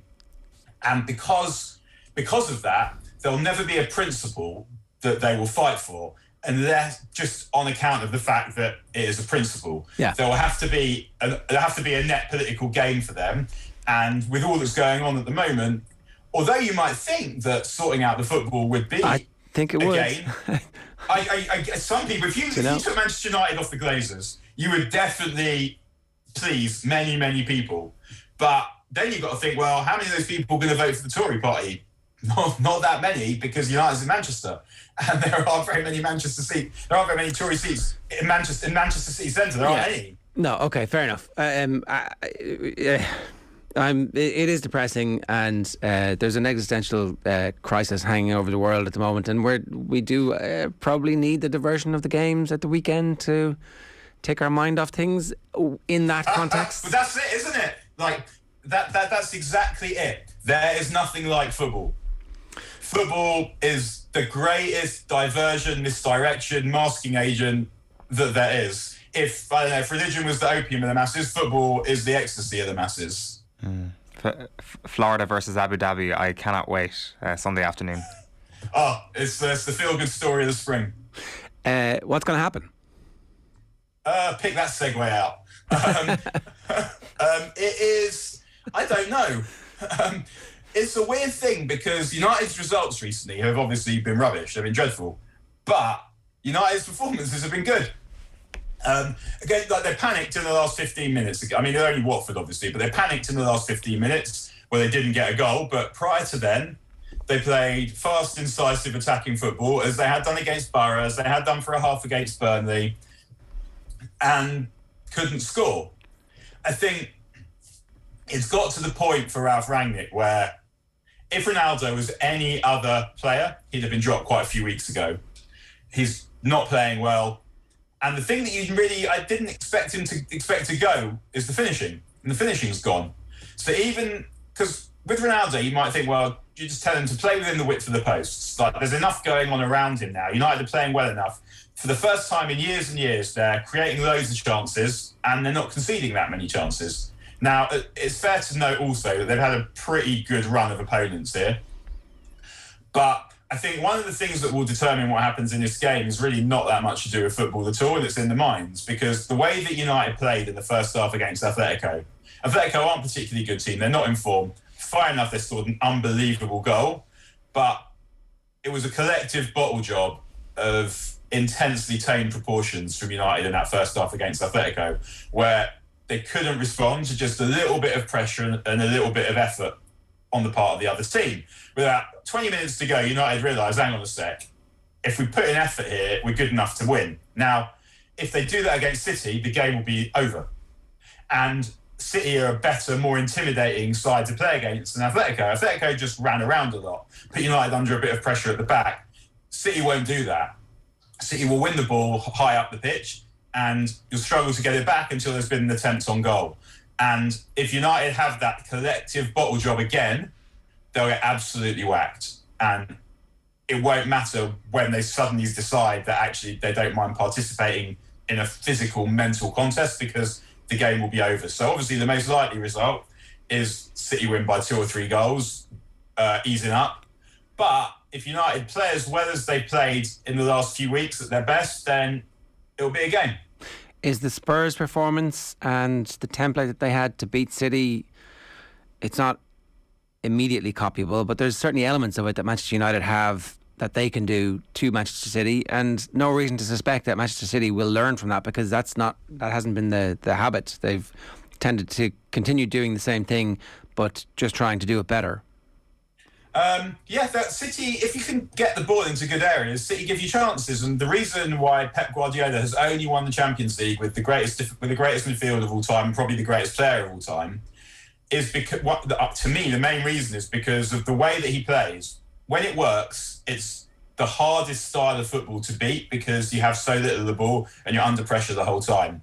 But in order to play that way, that City have defenders whose primary attribute is their ability as footballers, really, rather than their ability as defenders. So with Barcelona, he was able to get away with it because the midfield was so good and the retention of the ball was so good, and in the emergencies they also had Messi. And whereas with Bayern and City, he's not quite had that. And so they will always give you a chance. I mean, whichever centre-back he plays, Laporte isn't quick, Stones isn't quick or strong, doesn't always concentrate that well, Cancelo's always trying to go forward. So there will always be a chance to score, as Spurs found. And as United beat City on this weekend, actually, last season, quite comfortably. They beat them 2-0 at the Etihad. They beat them quite comfortably. And they beat them at the Etihad the season before as well. Again, not comfortably, but dominated them in the first half without having more of the possession, but dominated the first half against them and took the game away. So United absolutely have the players to cause City trouble. The problem that they're finding at the moment is they can't score. And it probably has got to the point where it got to the point weeks ago where Ronaldo has to be dropped. What I actually mean is it's got to the point where Rangnick almost doesn't have a choice but to drop him. But if you drop Ronaldo, there will just be fuss and aggravation that you don't want. But if you drop Ronaldo for the derby, particularly when you don't have a lot of options, I mean, really, if you're not able to leave Ronaldo out, what do? Marcus Rashford's playing dreadfully as well. So you either go 3-5-2 and you play Elanga up front, with Sancho, or you've basically got to play Bruno Fernandes as a false 9. So both of those are tactical changes away from the formation that's kind of working, even though the results aren't working. So United absolutely have the players to cause City problems, but City are obviously a much better team who are playing better, so you would expect them to win. Yeah, I think that's a fair assessment. Daniel, great to have you with us this morning. Thanks. Cheers, lads. Have a good day, everyone. It's Daniel Harris giving us some thoughts on, the geopolitical situation and my batshit crazy idea about seizing the means of production. Just do it. Yeah. Just get it done. The Germans did it. They just decided you can't have that anymore, we're taking it. Yoink. It wasn't hard. No. There's not like, I'm going to take you to court about it. Yeah, take me to court. Grant. Take me to court. What are you going to do? Yeah, should have parked your yacht somewhere else. Particularly in England now that they don't have to worry about the European Court of Justice and all that crap anymore. They're like, no, European law, no jurisdiction. No jurisdiction. Where is your jurisdiction? It's 8:39. Give out, as you are wont to do, at Off the Ball AM or you can leave a comment in the YouTube stream for our craziness. Or, of course, you can text the show 0879 180 180 is the WhatsApp number. At 8:39 this morning, a reminder, OTB AM is brought to you live each morning by Gillette Labs for an effortless finish to your day. John Duggan is with us. John, good morning to you. Gerard Owen, how are we doing? Pretty good. It's, this definitely reminds me of growing up in the 80s, where the existential fear of nuclear war was kind of ever present in all of the Star Wars, Reagan's Star Wars. All of the content that you consumed and all of the news was kind of fairly, those pesky Ruskies, they're going to drop the bomb any day now. It's like, would that land on us? Are we in the, what would happen? The prevailing winds aren't great. I used to get mixed up between the Star Wars that I loved, the little figurines that I collected, and the Star Wars that Reagan was doing, where he was building these... what was he doing? Space shields. What was he doing? He was spending loads of money for the Soviets. Exactly. That's what he was doing. Maybe that was their plan. It was like, give all this money to rich defence contractors, and that's going to make the Russians broke. Well, that's what the Republicans in America, I think, are happy about. The fact that there's going to be a huge defence boom out of this. In my humble opinion. But yeah, like I was even listening to Donald Fagan the other day, and like the Night Fly, and talking about the Reds pushing the button down, the Cuban Missile Crisis and all that kind of thing in the early 60s. You had the early 60s, you had the 80s, and now you have now in 2022. So yeah, I remember being kind of afraid of all that. Yeah, when I was growing up, when I was 6 or 7 years of age. Yeah, terrorized. What's going to happen now? And all the bellicose language from both Reagan and the Russians, and Sting and the song Russians and all that kind of thing. So, we've always had it, I suppose. We've lived in 30 years, 9/11 aside, we've lived in quite a peaceful time until now. So, yeah. What? Did you fall off into a reverie there? You're looking for my input on my memories of 1980s nuclear paranoia, is that it? No. Just an updated version of... you're spot on there. I mean, I've had a very innocent life. I think my only sort of half memory was as a child growing up in England, being explained to what was going on in Kosovo and what Tony Blair was doing, and this is the situation here. I think I can remember. It was my mom explaining to me with my little soldiers or something, and it was like, you're playing with military equipment in the house. Here's what's really going on in the world, son. And at that moment, my childhood was over. Your biggest conflict was at the Arsenal Reading game. Yes, let's not mention that. So what's going on news-wise? Well, breaking news. Yeah. Do you want to talk about it? Well, what's this? I don't know anything about this. Are we allowed to? I don't know. I think you've spoken about it before. Maybe Ger wasn't here. Oh, the Arsenal Reading thing. Oh, that was just sitting in the away fans and got accosted by an elderly lady for sitting in with the away fans, which was always a nice feeling, You were an Arsenal fan in the middle of the Reading fans, yeah. All right, and then all right. Yeah, I was trying to keep the celebrations to myself, but she was having none of it. Yeah. Who the FNL do you think you are? That sort of thing, yeah. Celebrating 2 fingers in our face. Get out of here. And did Arsenal win easy? No, they won after extra time. Oh, right, it was Cup. Cup. Oh, okay. Alexis Sanchez with a goal. At the Medeski? No, Wembley, semi-final. Oh, right. So you weren't young of Alexis Sanchez scoring the goal? No, I wasn't. This was only like a few years ago. Sorry, I thought this was a tale of your childhood. No, that scarred you for life. That was. So you were just being a troll, basically. I was just. You were actually celebrating. You're definitely... No, I wasn't. I was a little bit of a... And then it's like, okay, just got to shut up here. Yeah. She would have battered you, in fairness. She absolutely would have battered me. There's no question about that. So it was for my own safety. Okay, John.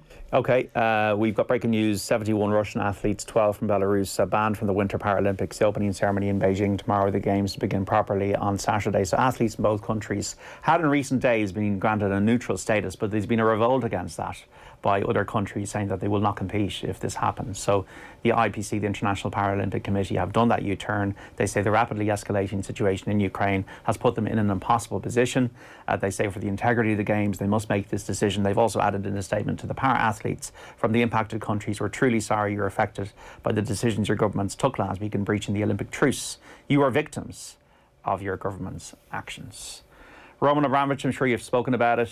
A few things about it, I suppose, that I kind of gleaned from the papers. Chelsea's last account's €175 million debt. That was one thing. Stamford Bridge, the complexity of that and actually getting that redeveloped, and then the limitations then you have on your match day receipts. The other thing, I suppose, is obviously he made the statement around Ukraine, but he didn't say anything about Russia. Is he hoping himself to ward off sanctions?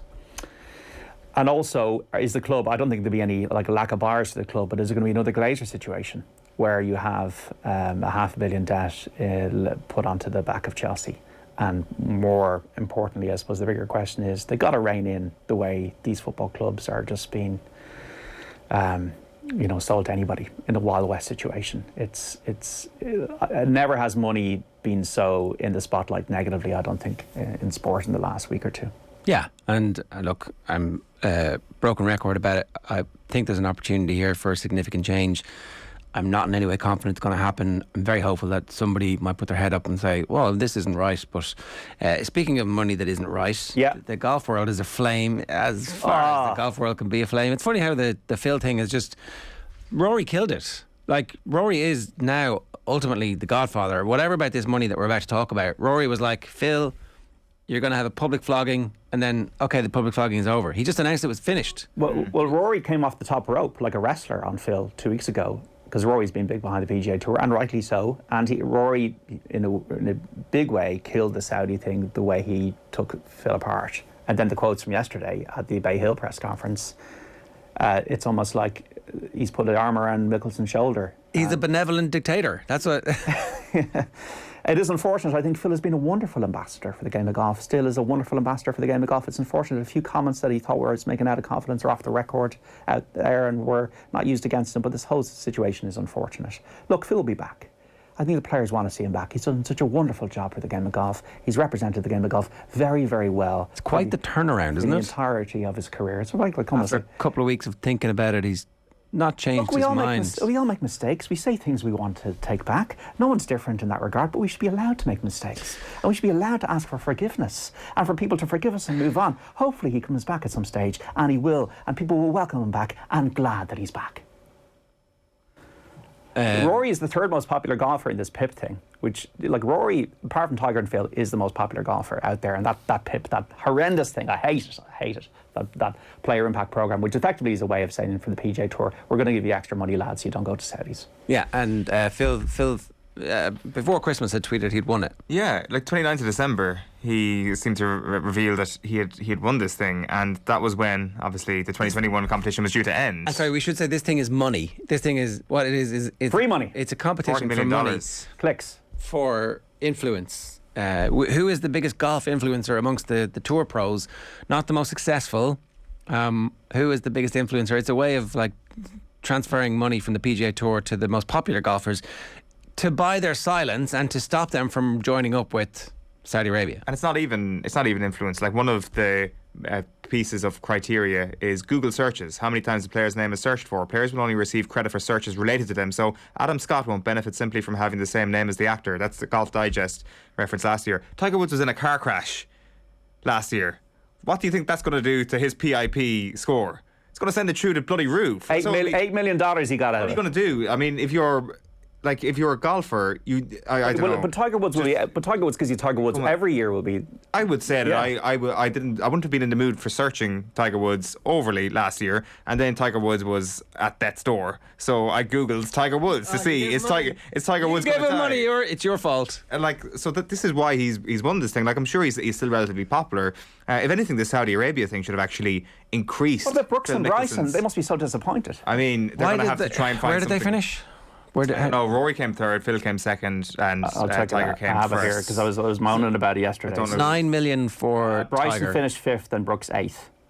Wow, okay. So Bryson got $3.5 million and Brooks got $3 million. And who finished fourth, do you know? Jordan Spieth.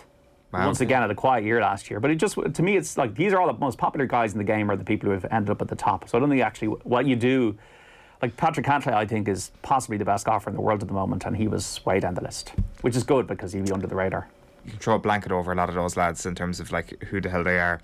Like, a couple of the other things, like there is a Q score here, a decades-old measure of person's familiarity and appeal is what they're taking into it.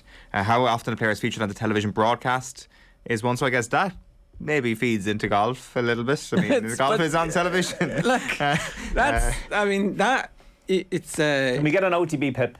You can't. You can't. The TV broadcast thing dictates the popularity, and then you can't say how often you're featured. Given you, it's like that sets the rules.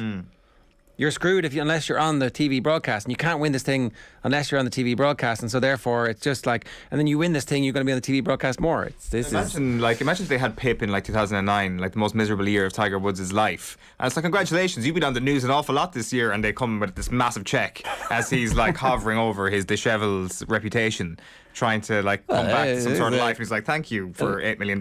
It might have spiced up the extracurricular activities of all the other golfers. It's like just a man comes from the side in as he's apologising in his oversized suit, just being like, by the way, just while you're crying there, here is a massive check, quick picture. The suits are always oversized, aren't they? They always are. They're always oversized. Golf is a great sport. All right. Golf is Hollywood. I love watching golf, as we all know. Every Sunday night, I think it's one of the best entertainment spectacles out there in sport. But this is just leaves such a sour taste in my mouth. It's money for nothing, as Mark Knopfler would say. How did Phil lose it?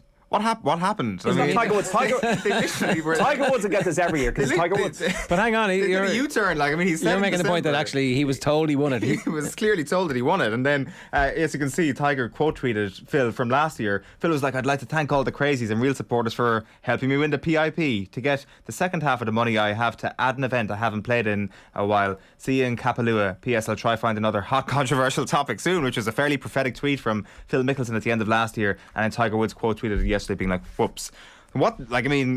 Clearly the Saudi thing did dent Phil Mickelson's appeal here. Like, they've done a U-turn on handing this thing to him. The second half of the money, so obviously it wasn't all in, right? Like, is there a world where this is all just good for everybody? Is there a word where, like, here, listen, I'm gonna, because he did the interview. It was last November, didn't he? It was before the end of the year, yeah. He did it with Shipnook in November. Tweets that as something hot and controversial. Like, it would be... He obviously knows he said something. Your man's book is going to sell loads. The Saudi tour gets blown up, which they didn't want to go to anyway because they're crazy MFers. Inside agents. Well, I'm just saying, is there a world where they've just decided there's 19 million on the table here? Why don't we just share it out a bit? Sponsors, so, I mean, how much has he lost from all those sponsors? Has he lost the sponsors? Rory's just got everybody back. Yeah. Rory's just got everybody back, and this sounds like Scooby-Doo. They're all going to take off masks, and Mickelson at the end. I knew it wasn't for you pesky kids. I really hope Shipnook got a nice wedge out of this. It's going to sell. I've never looked forward to a book more than that, apart from my own. The book is just going to sell. It's popularity. It doesn't. You don't need it. Have you read Blood, Sweat and Tears, his other book? No. It's about Rich Beam and the wild nights in the PGA Tour. Rich Beam, who was selling mobile phones, won a tournament at the PGA Tour with a guy called Steve Duplantis. They were absolute party animals, and then Rich Beam would end up winning a major 3 years later. So it was a rollicking read. I just can't wait for this Phil book, because Phil is one of the biggest stars, All right, we got to go. JD, thanks very much for that. More from John, of course, on Virtual Insanity. You can get that otbsports.com/Virtual Insanity, or you can hear him on Saturday afternoon, live between 1 and 5 on Off the Ball on News Talk. A reminder, OTB AM is brought to you live each morning by Gillette Labs for an effortless finish to your day. It's time for the Hurling Power Rankings. Some of these critics, these pundits, I absolutely adore them lads. I have unbelievable time for them, but they're a great bunch, but it's not acceptable. I'd like to play the hard man when they're on it. It's not very pleasant when you're trying to manage a team. All you're looking for is a bit of civility and a bit of decency, but they just miss you like you have nothing to do with the bloody occasion. All right, well, good morning to you. Good morning. We've got new leaders, lads. Oh, dun, dun, dun, dun. I like it. Go on. Is it Wexford? Is it Cork? That is the real question. It can't be Cork. It is Cork. What? Yeah. Hey, look at what Cork did last week. They went to Limerick, and one swallow does not a summer make. Hey, they're sitting top of Division 1A. Where were they before you last week? I think they were in third place, and now we've bumped them up to first. Okay, That's a bit of a hint that Limerick have dropped down a little bit. We've done this in reverse order. Unfortunately. Yeah. Do you want to go through the other ones? Yeah, go. Let's stick to the plan. Yeah, that's a little tease for people when we get it further. How far down are Limerick? James Skell put Limerick in 8th place, which I just can't stand over at this point. He was called dramatic for doing that by Paul Murphy on the Hurling pod. I think Paul and I have been a little bit more kind of conservative about where we're putting Limerick, but no doubt you got to respect the fact the first 3 games they've lost, and they've now lost top spot in the power rankings. But is the Hurling pod, Will, just a method for you to like run your power rankings ideas off to legendary hurlers? Is that just the sole purpose of that podcast? Well, I did joke this week home. I said, you can do my homework for me. What we'll do is I'll read out the results. You guys scribble down your power rankings, and I'll just steal some of the homework for the top 8, and we'll go from there. No, my power rankings are actually still quite different to theirs. Like, Skell's are far more volatile than mine. Like, a team will lose, and Skell would more than happily bump them down to 7th or 8th. That's what they should be. If they're week by week, I actually think that's exactly what they should be. Can I just say, Will, you know, for our radio listeners at home, Owen is shifting very uncomfortably at the moment. He's unhappy with this. He thinks that you are getting better information. You've got a broader sweep. I think you're coming for his turf, and he is very concerned about it. No, what I'm really worried about here is Tommy Rooney. Actually, he's like looking at what's going on here, and he's saying, "Can I copy and paste this sort of democratic setup and just oust the single dictator of the football power rankings?" I think that's what Tommy's thinking. So you've given him ideas of a more hopeful future, Will, and I'm not happy about that. Oh, there you go. He can pass the homework on to you, and you can feed them into your power rankings as well. But look, the lads are only kind of doing the top 8 or so. I'm the person who has to go and work out 24 all the way through. All of the counties. So eventually you remember that there were other counties. Good, yeah. 24 counties. Well I did. And, it only took a month, but that's okay. It only took a few weeks. Even the Brits would be happy with a 24 county outcome, I think. Well, look, the good news is we kind of decried what was happening with Ulster Hurling, I think, on the first couple of power rankings that we're discussing. And the thing is, on this first quadrant we're going to talk about, where we look at the 24 teams up through to 17, 2 Ulster teams and 2 neighbours in the Northwest have flown up the power rankings over the first few weeks. Donegal, firstly, are the big movers within this quadrant for the first 3 games. They're up to 20th place. In Division 2B, they've won all of their games so far. 3 wins from 3. Up there in 2nd place, just behind their neighbours Derry on scoring difference, and Derry have gone up to 17th, ahead of Kildare and Meath, who are both in Division 2A, because of the way that Derry have started this year. So in 24th place, you've got Mayo. A little bit disappointing. 24th place is Sligo, got their first win last weekend, but still it's going to be very difficult to get out of Division 2B. You've got Mayo, who took a heavy defeat against Derry last week. They were beaten 4-24 to 113 on the road. They've got just 1 point from their first 3 games. London, just above them. You've got Wicklow, who are currently sitting second bottom in Division 2B, so therefore Donegal had to go ahead of those 3 teams up into 20th place. Meath have dropped down to 19th on the back of what was a pretty heavy defeat against their neighbours Westmeath last weekend in Division 2A, which looks a wide open division, but Meath are now very much in a relegation dogfight. Having won their first game against Kildare, it's been downhill for them since then. Kildare, again, excellent win against Down last weekend, which is a big boost for them, and Kildare go into 18th place. Then into 16 up, we look at Down, who lost out to Kildare, so they sit in 16th place. Carlow suffered a blow in their bid to be promoted from Division 2A by losing out to a Conway-inspired Kerry last weekend, so they go down to... they sit in 15th place. A dropper had to happen at some point. Offaly have gone down. They faded badly in the last 20 minutes against Clare, who were inspired by Tony Kelly, who came back and scored 2 goals and 12 points. But Offaly would be really disappointed that they were drawing at half-time. We take this for granted. 50 minutes. We take this for granted. And the thing is that people go, oh, it's only against Offaly, except he does it against everybody. He will score the 18 points against anybody, any day of the week, and twice on Sundays if you ask him to. So see, that's the ridiculous thing about it, lads. And I know for Clare it's going to be difficult this year to probably close the gaps to some of the teams above them, but Tony Kelly is that much of a difference maker that he will come in, and when a game is in the melting pot, Tony Kelly will just open up and go into superhuman mode, and that's what he does. And I thought it was going to take him a little bit of time, and we'll talk about Rory O'Connor in a moment, to ease himself back in from injury, because he was only doing some of the running drills after Clare's last game before the break. Comes in to start. I was a little suspicious when I saw the team sheet whether he was going to actually start or not, and then he comes in and puts in a huge performance. So that's a big boost for Clare in the coming weeks. And they play Limerick at home this coming Sunday. Will they smell a little bit of blood in the water with the way that Limerick have started the year? And maybe Clare can get a crucial victory, which will push them back up a little bit higher towards the top of Division 1A. We shall see this weekend. Then you've got, after Offaly, who've dropped down to 14th, I bumped up Kerry on the back of their win away to Carlow. Kerry are now very much in the promotion race in Division 2A on the back of that 7-point victory.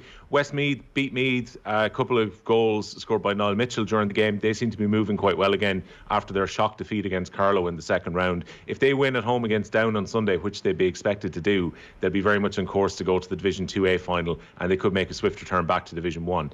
Laois lost out to Kilkenny again, faded in that game at Nolan Park against a very youthful-looking Kilkenny team. I think Kilkenny will start to bring a bit more experience back in for their game against Dublin, which is a huge one this weekend.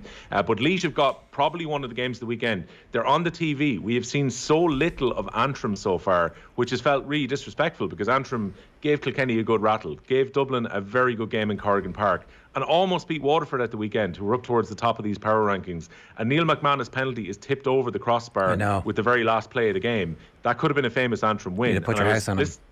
Yeah, like I was listening to some of the Antrim players later, and it wasn't a case of we've had a moral victory or we've played really well on this occasion. It was literally, we have left 2 points behind us here, which would have probably kept us guaranteed to be in Division 1 for next season. But they go to Portlaoise this weekend. Effectively, it's like a relegation playoff semi-final. Whoever wins that game is not going to be in the relegation playoff against Offaly. So that's a huge game. 3:45 TG Carr this weekend.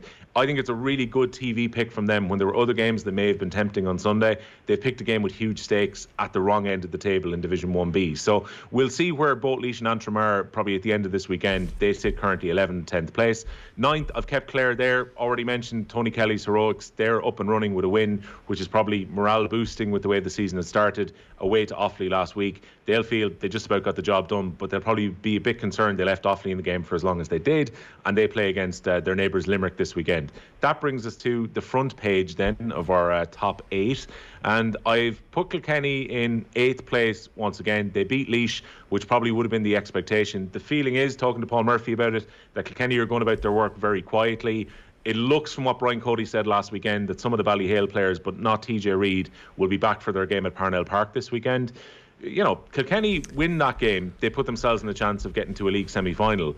But the way that Dublin are going, lads, Dublin are a couple of places above them in the power rankings now in 6th, who, with the exception of Jake Morris playing very well for Tipperary, I thought Dublin did an excellent job on Tipperary's forwards, going back to Semple Stadium. First time since they lost to Cork last year. Hang on, did we not say that we would put Dublin up if they beat Tip last week? Did we not agree that Dublin were going to be catapulted forward if they beat Tip? Beat Tip, we'll take you more seriously, we'll put you up, and you're reneging on your promise to the good people, the good hurling folk of Dublin. The intention was to put them up, but then what happened was Limerick ended up tumbling a little bit and Galway went down one place. So it wasn't a case of like Dublin have really lost any ground on the back of Well, they haven't gone up well. You didn't do what you said you'd do. The rankings are broken. I didn't think Cork were going to beat Limerick, all right? That was the kind of great disruptor in the top 5 for this week. But like Dublin have done nothing wrong so far this year. They've won the Walsh Cup. They've now beaten Tipperary to put themselves in a very strong position to qualify for the semi-finals. Unbeaten so far. They backed that up against Kilkenny this weekend. I guarantee you I will put them into the top 5 for next week. That is a guarantee to the Dublin people. And that's a huge game this weekend too, because it's going to say so much about how the final shake-up is going to be in 1B. Then just above them, you've got Galway, who go down just the one place on the back of their 6-point defeat. A little bit disappointing, the performance on the back of how they were playing before the break, that they were then beaten by Wexford, put in a patchy performance. The takeaway from it, though, is how important Conor Whelan is going to be at number 14 for Galway this year, because they had to kind of shuffle their forward line around as a result of Whelan not being there. So his physicality, which was so important in the Limerick win, was missing. But also they had to kind of change the personnel, and it didn't quite click in the same way when they played against Wexford. Wexford, who are above them, and we'll talk about Wexford in second place in a moment, go to Cork this weekend. So that's a cracking top of the table clash there Galway go to Cork, which is a huge test when they go to the leaders this weekend. You would think that Limerick are going to bounce back, who are in 4th place now when they play against Clare. We talked about everything that they have in the bank. I was listening to Tommy Walsh talking to you guys yesterday. There has to be a definite feeling that Limerick are a little bit below even where they were last year, even though they didn't win in the first 3 games of the league and they turned out perfectly fine. There's been real experimentation there. Maybe the one thing that John Kiley has learned in these first 3 weekends of the league that we've seen, lads, are maybe some of those fringe players aren't as good as the players that they've come in to replace, because he kind of smashed the glass at half-time at the weekend by bringing on 3 of his key players at half-time. And that to me was a sure indication that he was saying, right, I've got to bring my frontliners back out here. And to credit to Limerick, they won the second half against Cork after being pretty appalling and only scoring 5 points. I never thought we'd get to a point where Limerick would be as low scoring as they are right now. They're only averaging 16 points a game, which would have been unthinkable last year. They're the lowest scorers on average in Division 1 of the league this year. Yeah, and look, I understand the concerns, but I wouldn't be too concerned about them come championship time, and I think these will be different. But I do think that the league form at the moment, I think Scale's right about the current league form, and this week, if we all had to play a tournament this weekend with these teams as they're currently constituted, that's different from what will happen over the course of the long, slow, unfolding championship in 40 days as it starts, as we know. I definitely would have the Dubs higher up at the moment, because like Dublin and Waterford drew. Waterford are 3 points, 3 places ahead of them. I think, you know, Galway are going to be inconsistent as they find what they're trying to do under Shefflin, and that's fine. So it's 1 week they can be up, 1 week they can be down. The only caveat to that I would say, Ger, is so far, and maybe this will change as we go into the amazing, we're less than 50 days away from the championship getting underway on Easter weekend, but I think Division 1A looks a little bit stronger than Division 1B based on the way the teams have been so far, and that has definitely played into the weighting a little bit when it comes to this too. Okay, that's fair enough. A lot of teams in 1A are in good form as well. Wexford, let's talk about them. Like, it's transformational. It's like they've been liberated into something new and different, and it's unbelievably exciting to see their players fit, the collection of players they have fit at the moment, who seem to be very enthusiastic and rested, and it's just interesting how much new blood can help from a managerial perspective. Yeah, look, sometimes the change is just important to rejuvenate a team, and the last couple of years they've looked leggy, they've looked a little bit tired. Definitely last year looked like it was clear from the outset that it was going to be Davy Fitzgerald's last dance with that team, and you know, they didn't get the summer championship performances out of them, and Darragh Egan has come in and he has definitely liberated their forwards a little bit. I think he's made a priority of particularly 2 key forwards who he wants to get the most out of this year. He wants Conor McDonnell to be in scoring positions as opposed to some of the drifting that we saw from Conor, who's a supreme talent last year, and Rory O'Connor's come flying back from his hamstring injury. I'm actually surprised by how sharp he has come back. I know you were talking about the Dublin footballers coming back sharp. Like, Rory O'Connor missed a nice bit of action both with his college with DCU and also at Wexford start of the year. Comes flying back in. Really good performance against Clare last weekend. He scored 5 points in the week just gone by against Galway, 3 points in play in the first half. And Galway really struggled to deal with him because he's just got, first of all, great pace, but he's got a great hurling brain in how he moves around as well. And it seems that the two of them, as inside forwards particularly, are going to be given the opportunity to drift around, get into space and dictate things for Wexford. And it gives Wexford more of a scoring threat than they had last year, because Wexford were more about, in a way, stopping the opposition against Davy and then trying to break against you. They hurl a little bit more proactively so far under Darragh Egan, which is interesting to watch. And then you take that Wexford team still have Lee Chin to come back into the team, which will be a big boost to their half-forward line, because a lot of these games where they played against the likes of Galway and against Limerick, you would have thought that Chin in recent years and his physicality were so key. It's a wonderful problem for Darragh Egan to have, is where to fit Lee Chin back into the team when he comes back fully fit and firing. So you can't take away from anything Wexford have done so far. A little bit scrappy, not the best game against Galway last week, but Wexford get a huge win on the road. They should beat Offaly this Saturday lunchtime, and if they do so, they're going to a semi-final in the league. All right, and Cork, the best team in Ireland at the moment. Yeah, I mean, we saw everything that we were disappointed about in Cork in the All-Ireland final last year, they addressed in the game against Limerick, particularly in the first half last weekend. Like, there was bit of hunger, bit of bite about them. We saw again great running through the middle of the field. We know that they've got tremendous athletes. Conor Lahan again played remarkably well. Darragh Fitzgibbon in the middle of the field has carried on the form that we saw in the game against Clare and against Offaly.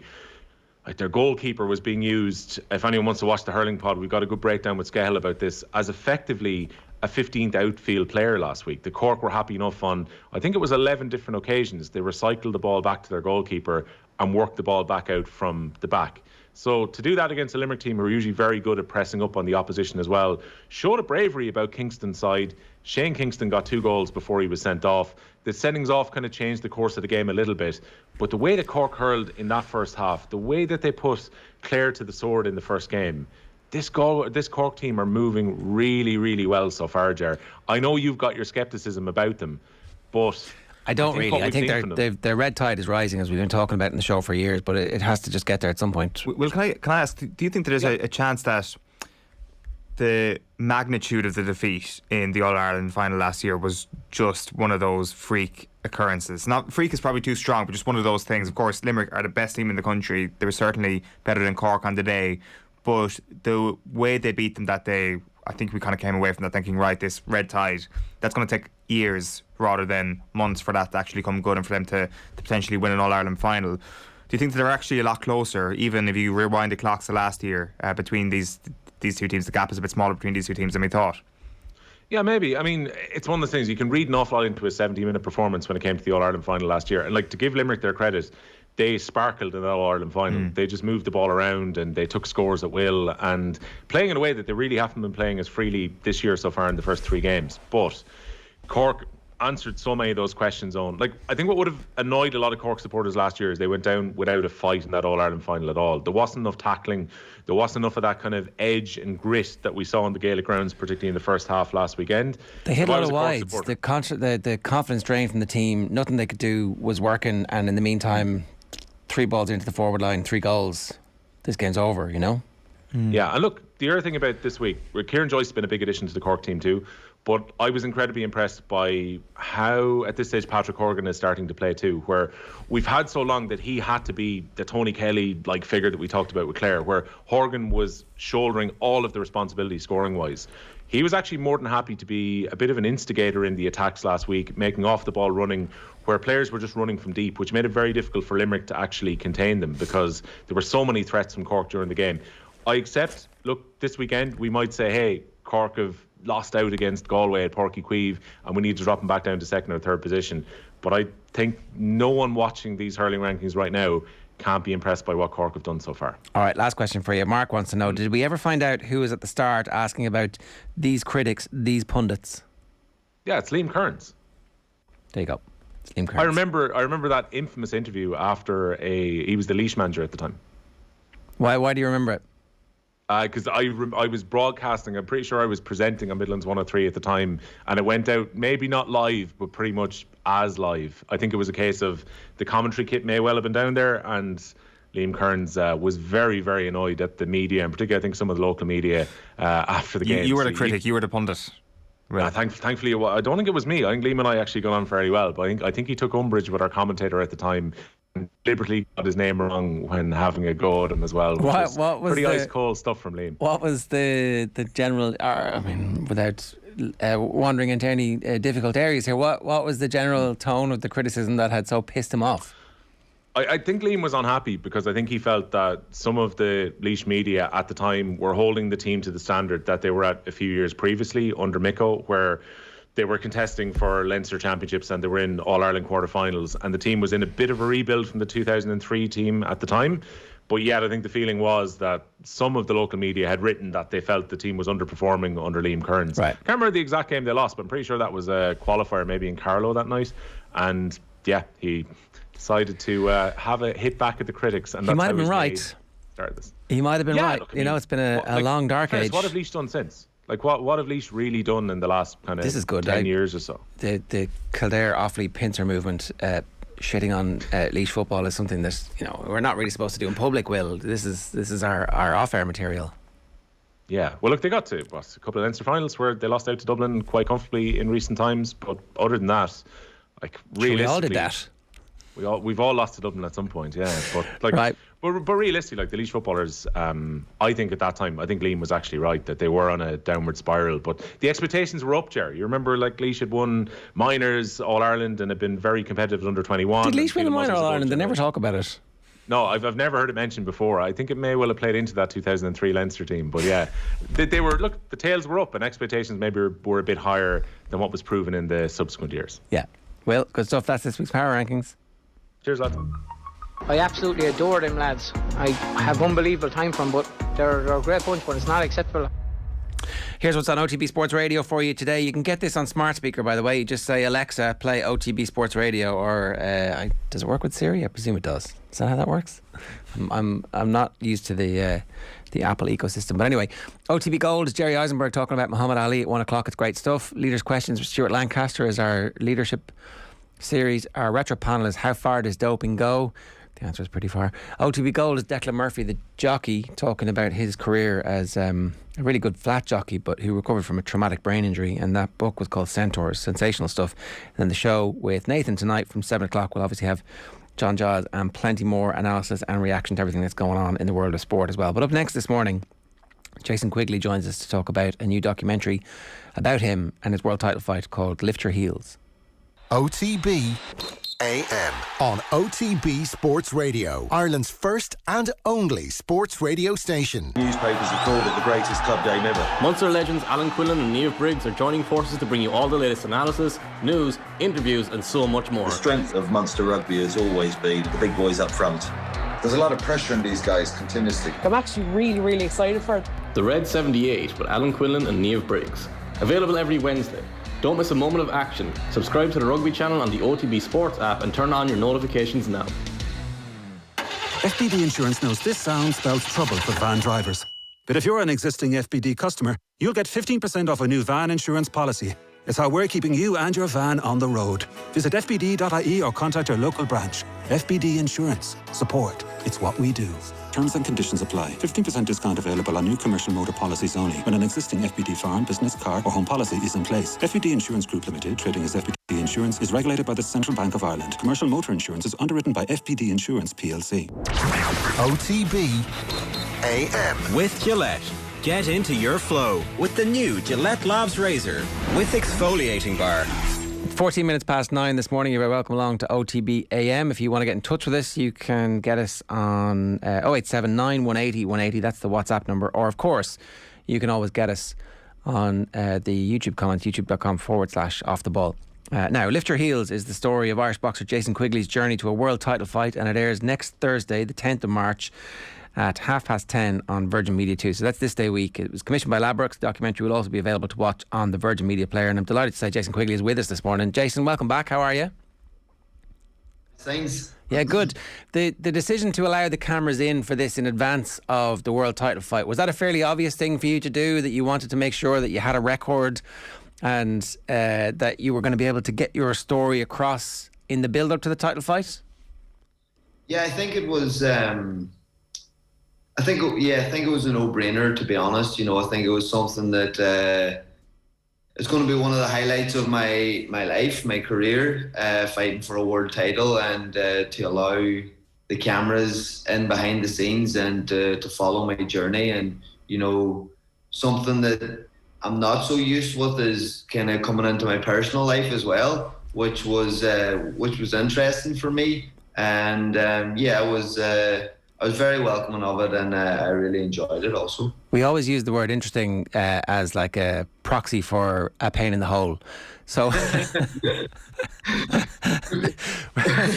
because in fairness, honest, you know, I'm pretty easygoing, like, you know, so I just kind of had the crack with it, you know, more than anything. Whenever the cameras were in and they were asking questions, I just was... As you'll see in the documentary, you know, if anybody that knows me personally will see that I come across the exact same in the documentary as I do just in normal day life. And that's the way that I wanted to be with it. I didn't want to make a wild kick or a fuss about it or try to come across as somebody that I'm not. I wanted to be truthfully honest. I wanted to be real. And I think that all that came across because I didn't really get nervous when the cameras were around, or I didn't really worry too much about it. I just battered on with, of course, my main goal and my main focus was preparing for the world title fight. The only difference was there was cameras kind of following me around, bits and pieces, day to day, here to there, in the gym, out of the gym, cooking the dinner at the house, you know, a few different things like that. But yeah, it wasn't a pain in the hole. It wasn't. I did really enjoy it, and I hope it comes across well. But I'm sure it does. That's the thing. Like, you've always been incredibly authentic in your dealings with the media. I suppose I was talking really about the painful stuff in your life and actually having to revisit that and speak about that, because I know you made the decision to talk to Vincent Hogan in the build-up to the title fight about your relationship with your dad and how that had developed and evolved in the time that you'd been a professional fighter. And like, it's a difficult story, you know. We all families have difficult aspects to their story, and for you to speak about that must have been difficult. And or was that again just part of growing up and maturing as somebody who's like, oh, look, this is my story, I'm going to tell my story and I'm going to be completely authentic, so my supporters know the truth and everybody knows the truth and I am who I am? Yeah, like there's nothing really I do in life that I try to hide or anything. You know, I'm a very open, honest person, and that's what I wanted to come across, like, on the documentary as well, because that's just me. That's just who I am. But I think a professional athlete, or any athlete at all, that's in the middle of their career and, you know, going through that real high phase in their career, we don't really have time to sit back and look at how our life kind of panned out. Like, it's 100 miles an hour all the time. Like, it's one fight to the next. It's, you know, when am I fighting? When's training camp start? Everything's just looking ahead and working towards getting something, getting to that world title shot, getting that big fight, getting, you know, achieving your goals. Like, everything, every single day, every training session is working towards that. We don't really get the time to sit back, pause, and to think of what we've come through in life, what has happened in our life, good, the bad, the ugly. But I got asked some very personal questions, and I said to myself going into this that I knew that this was probably going to come up and I was going to be honest. And yes, you know, looking back at where I've come from, where I've grown up from, the relationships that I've had throughout my career, you know, even in my personal life and my family, yes, touching base on all of that was very difficult. Brought up a lot of emotions, a lot of memories, good and bad. And I was kind of, at the end of it, I was relieved and happy that I did go back and sit with all that, and that I did kind of confront all that and, you know, try to work my head around it. But it was difficult talking about relationship with my father, you know, looking at the journey that my mother has been on with me, and looking also just at the journey my fiance April and our little one Sierra has been on as well. Like, because you don't get the time to really sit, that stuff that's going on in your everyday life, you don't get that time to sit and look at that. It's just constantly happening. And yeah, it definitely was difficult. It was challenging for sure. Is that totally separate from you as a competitor, or is that something that you either have to compartmentalise during your career or actually tap into for motivation during your career? A little bit of everything that you just said.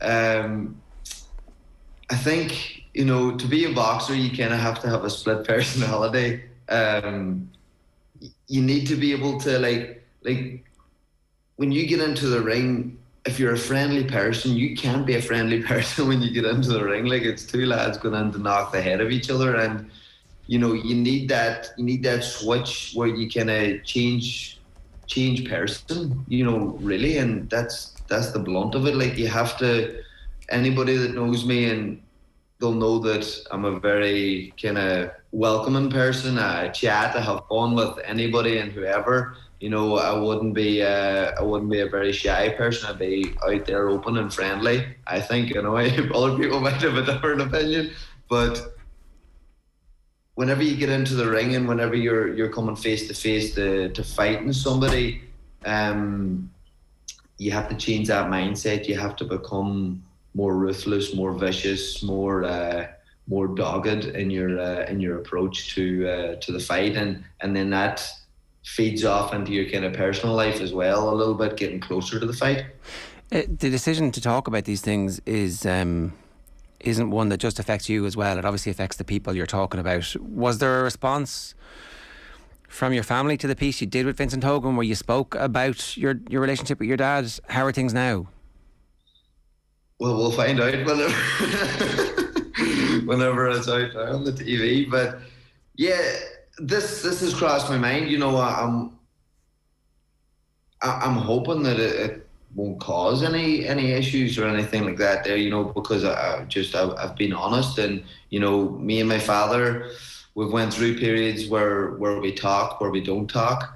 And it kind of says in the documentary that, don't want to spoil anything, but it says in the documentary a little bit on, we're not really talking at the minute. And I think I'm at a stage where I'm not ready to kind of move forward in that relationship or to try and mend things in that relationship right now, because it's just too difficult, and I'm just getting other parts of my life together, and I want to focus and concentrate on that, because it has tried to be mended in the past, and it has been too difficult and too messy. And I'm kind of choosing now to just to let it sit for another while, and maybe down the line we might come together again and talk, you know, and mend things a bit. But as of right now, I think for the both of us, that it's probably best that it is just the way that it is, a little bit silent at the minute. Are you okay with that, or is it kind of heartbreaking?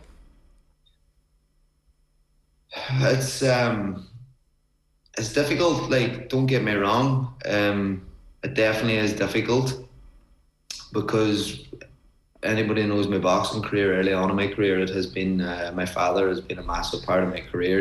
Well, I was going to say, the first time we ever met you, the two of you were in these studios hanging out, thick as thieves, and it just looked like it was, you know, you guys were meant for each other, like chip off the old block, real inspiration to each other. I've never seen a more proud parent.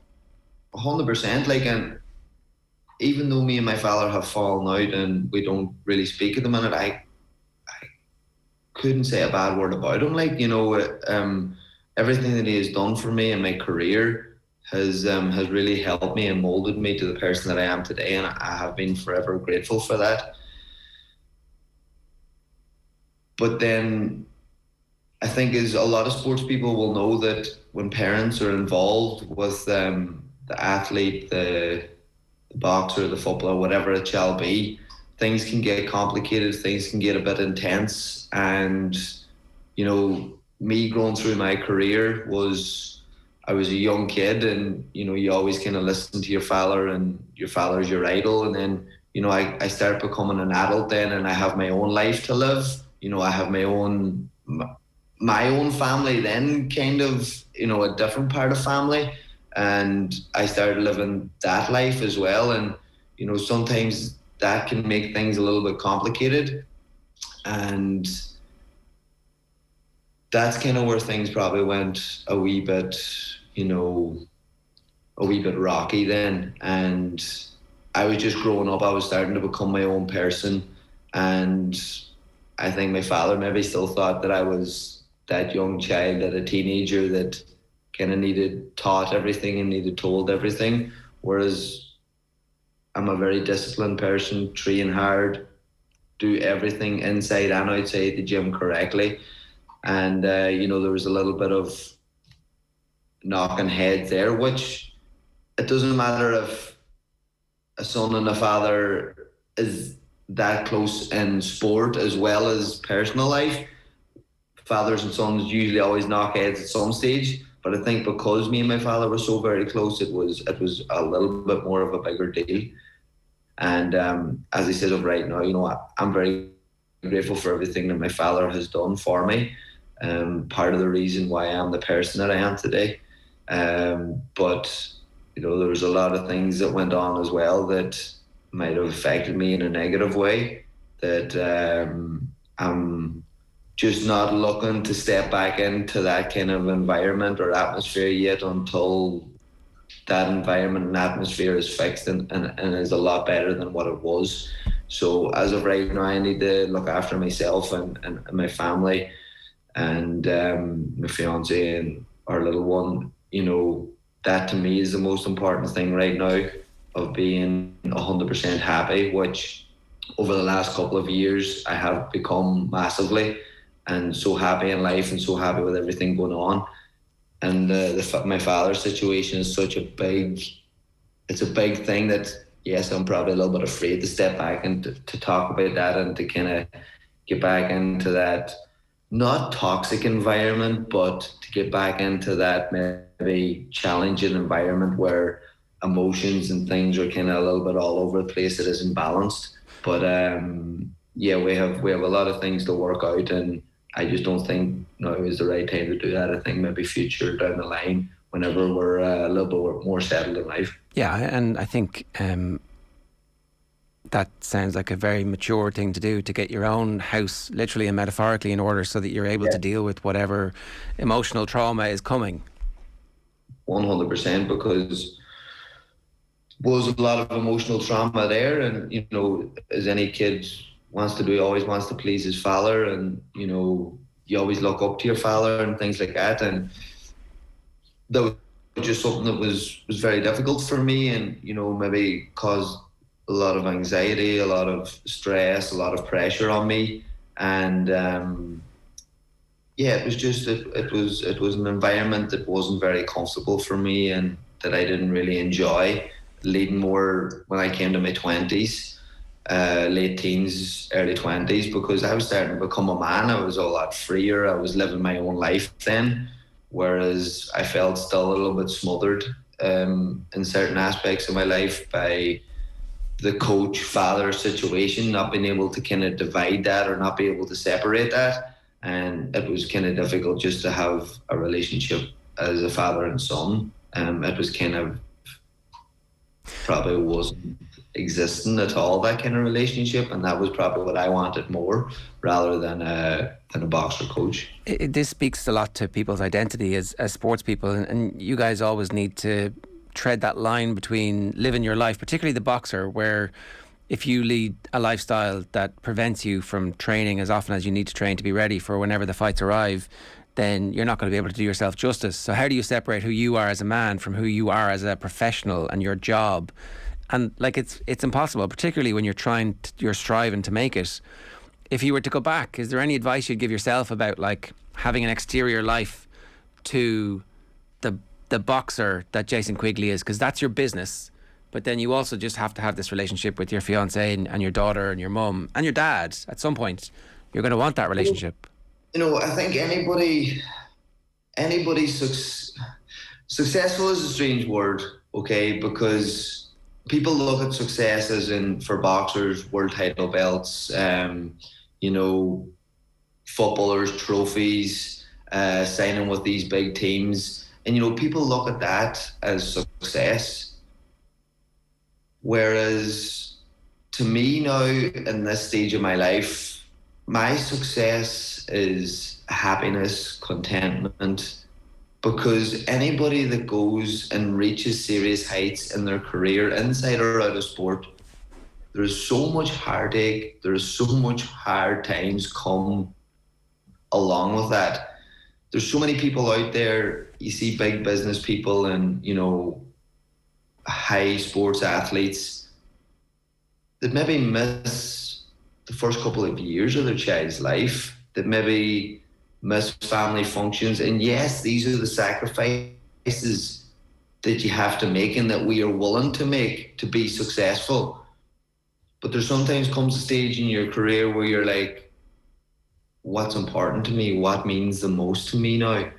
And, you know, all these kind of thoughts and emotions and stuff is kind of coming to the surface with me right now. But what you were saying is the loved ones in your life, the family, they do get rejected and left on the shelf a lot whenever you are a high competing elite athlete or a very successful business person, because there's so much time away from home. There's so much things that you can't just do and spend quality time. That's one of the things that I take a massive positive from lockdown and the whole COVID situation was the time that I got to spend with my family. Like, it was just unbelievable, because I never had that before. I never had the peace of mind and the contentment to nothing's happening, nothing's coming up. I don't unpacking your suitcase to get it packed again to go away. There was just a sense of calm, a sense of peace, a sense of just being in the moment. And, you know, I relished that time with my family and spent so much quality time with them. And it just, it made the world of difference to my inner peace and happiness. And it just, I seen the whole relationships blossom as a family. Because I do remember times when we would talk to you before, and you were in the States and you were like, you know, I'm looking out the window and it's sunshine and there's boats, what's not to like, what's not to be happy. But it did sound a little bit like you were faking it, kind of convincing yourself that this is what happiness and success is supposed to look like. I remember driving down the street in Donegal one time in Ballywafay and seeing you, and you just looked happy. You were like, you know, like you are in your correct environment here. You are fully actualized as a person. What does this mean for your career now? What, like, are you finished? Are you thinking, actually, now that I've found this peace and contentment, there's going to be a second blossoming where I go on as a boxer? What are you thinking? Well, like, for me, anybody that knows, I love Donegal. I love where I come from, and I was essentially probably faking it when I was in LA, because not that I was faking it intentionally. I was faking it to myself, because I had to tell myself that this is the place for me to be. Like, you're living in LA, you have an apartment looking over a marina, Venice Beach is your back garden, like, meeting celebrities, being in the mix with all the top professional boxers. If I had told anybody that I'm not really happy living this life, or this isn't really for me, people would have thought I was mad, and people would have thought I was crazy, and being like, how is that? How do you not enjoy that? And maybe that was me thinking that that's what they were thinking. But, you know, the first 6 months to a year was unbelievable. It was new, it was fresh, it was great. But, you know, after that, I kind of did find out that this just doesn't sit with me. This isn't the person that I am. And going on to your question, like, what is this for me now? Like, yes, I have found this peace and this happiness and really enjoying life. But I have been doing that over the last maybe 2-3 years now. And I have still been boxing, I have still been competing, and I have got probably to the pinnacle of my career, or the pinnacle of a career, fighting for the world title. The next step is becoming a world champion.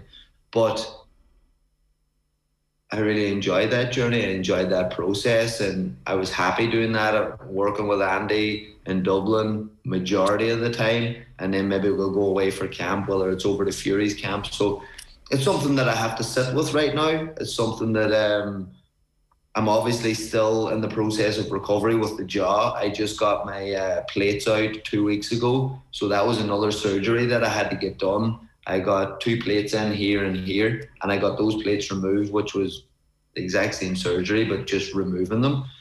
And I have another bit of recovery and time to heal for that. And then I'll sit down with the team, and we'll see what's next down the line for me and my career.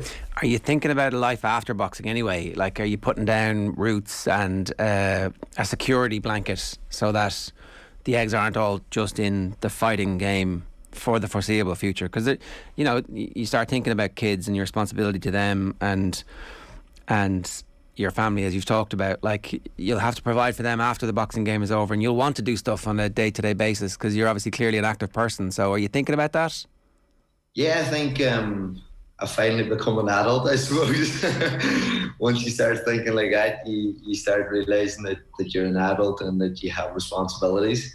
But yeah, without a doubt, you know, the last couple of years, obviously I knew I was coming to the back end of my career, and you know I live a good, clean, healthy life, and I can go on well into my 30s of boxing. But you know, I have been thinking what comes after boxing. You know, what avenues? There's probably a handful of fighters that never have to work or never have to box again financially when they're finished boxing, and I mean a handful. I mean maybe 5 fighters that never have to do a day's work again as in earn money after boxing.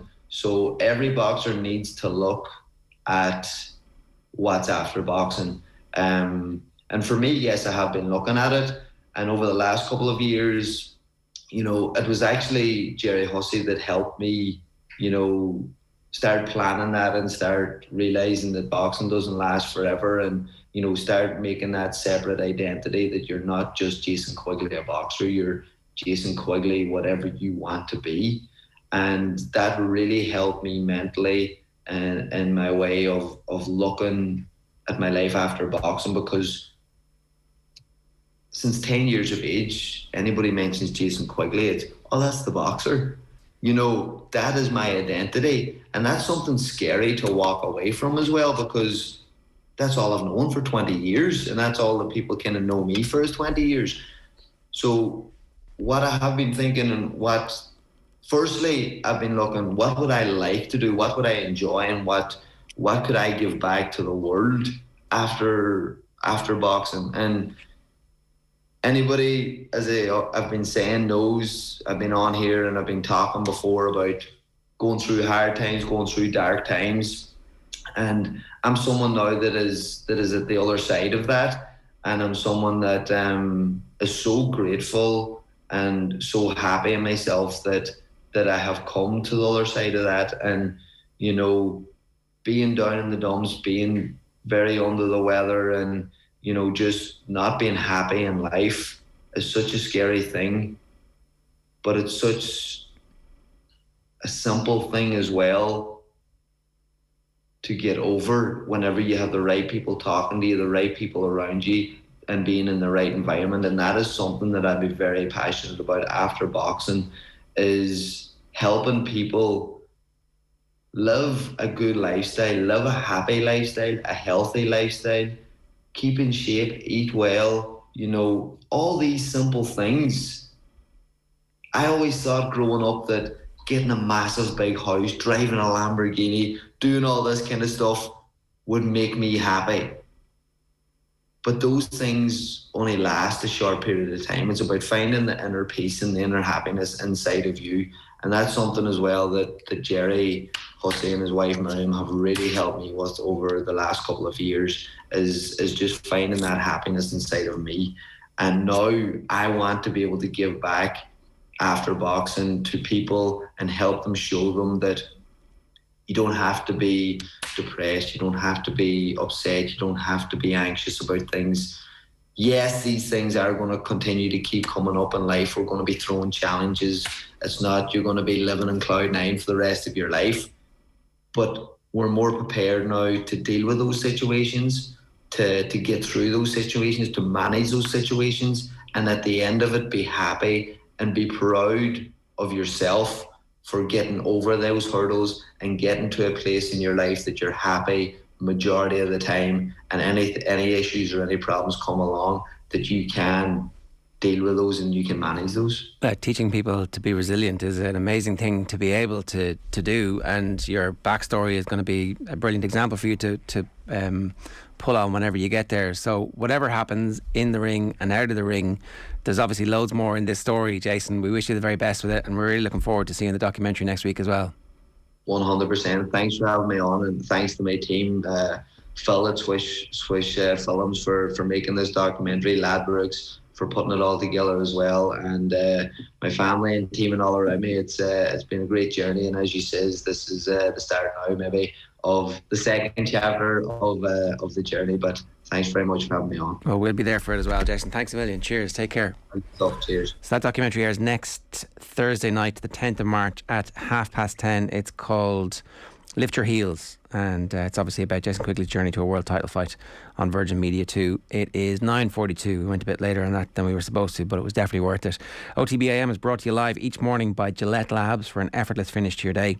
Adrian Owen are going to be joined by Ron O'Gara, Brian Kerr, Al Foran in studio tomorrow to talk about his new podcast with Go Loud. There's the GA Quick Picks and the Crappy Quiz as well. It's an all-star lineup on tomorrow's OTB AM, so make sure you're live here for it at 7:30 tomorrow morning. And for the first time since March 2020, we're doing live commentary from a Premier League ground because of travel restrictions and COVID. A reminder, this Sunday Off the Ball are heading to the Etihad. Brian Kerr and Nathan Murphy are in commentary for the Manchester Derby. Kick-off is at 4:30. We're bringing you live and exclusive national radio commentary and reaction across OTB. Right now, some Dan McDonnell and Jonathan Wilson goodness alongside Joe Malloy on last night's football show. Enjoy. Long football show. Dan McDonnell, Irish Independent. You're very welcome to the studio. Hello. Hi, Joe. How are you? Cliched in the extreme to go for Lenin and decades where nothing happens and weeks where decades happen and all that kind of thing. But 18 days ago, Roman Abramovich was watching Chelsea in a stadium in Abu Dhabi win the World Club Cup, and now his club is very much officially for sale. Get your orders in by Friday, by the way. It's like I'm working on that, obviously. Like I thought about that quote earlier, actually, because I was trying to think what was the context where it was used last. I mean, you can take your pick of events in recent years. I presume it was thrown out a couple of times in the Super League debate. I seem to recall that in a football context being thrown out, but and obviously this, has a bit of everything, doesn't it? The current affairs whim and the current affairs angle, and the sort of but there's parallels in the pace at which the news cycle moves to the point where someone's position appears to become unsustainable, where maybe even a couple of days ago you might have thought, no, it won't come to that, or maybe people who were on the beat knew that it was going to come to that very quickly, but it seems to be a very sudden shift to getting out of there. Well, I think it's fair to surmise that when he handed over the stewardship and care of the club, he was a touch panicked and was maybe hoping that might suffice for the time being. It was a fudge. It was like one of those early holding statements, and maybe even some of the Super League stuff was like, that's not really gonna fly here. Potentially. And there was also the peace talks business, which was an odd I'm not involved in politics at all, but I might go in and solve that, actually. So this afternoon in Westminster, Abramovich has been, his name has been discussed at length at Westminster on various fronts. The Labour MP Chris Bryant has brought him up several times, and so today, this was in advance of the Abramovich statement that extended to the UK Labour Party leader Keir Starmer. So he addressed Boris Johnson on leaders' questions, and he was talking about Abramovich. Just have a listen. Mr. Speaker, Roman Abramovich is the owner of Chelsea Football Club and various other high-value assets in the United Kingdom. He's a person of interest to the Home Office because of his links to the Russian state and his public association with corrupt activity and practices. Last week, the Prime Minister said that Abramovich is facing sanctions. He later corrected the record to say that he isn't. Well, why on earth isn't he? Mr. Speaker, it's not appropriate for me to comment on individual cases at this stage. And it is. But what I can say, and I stand, Mr. Speaker, by what I've said in the House and what we've put on the record.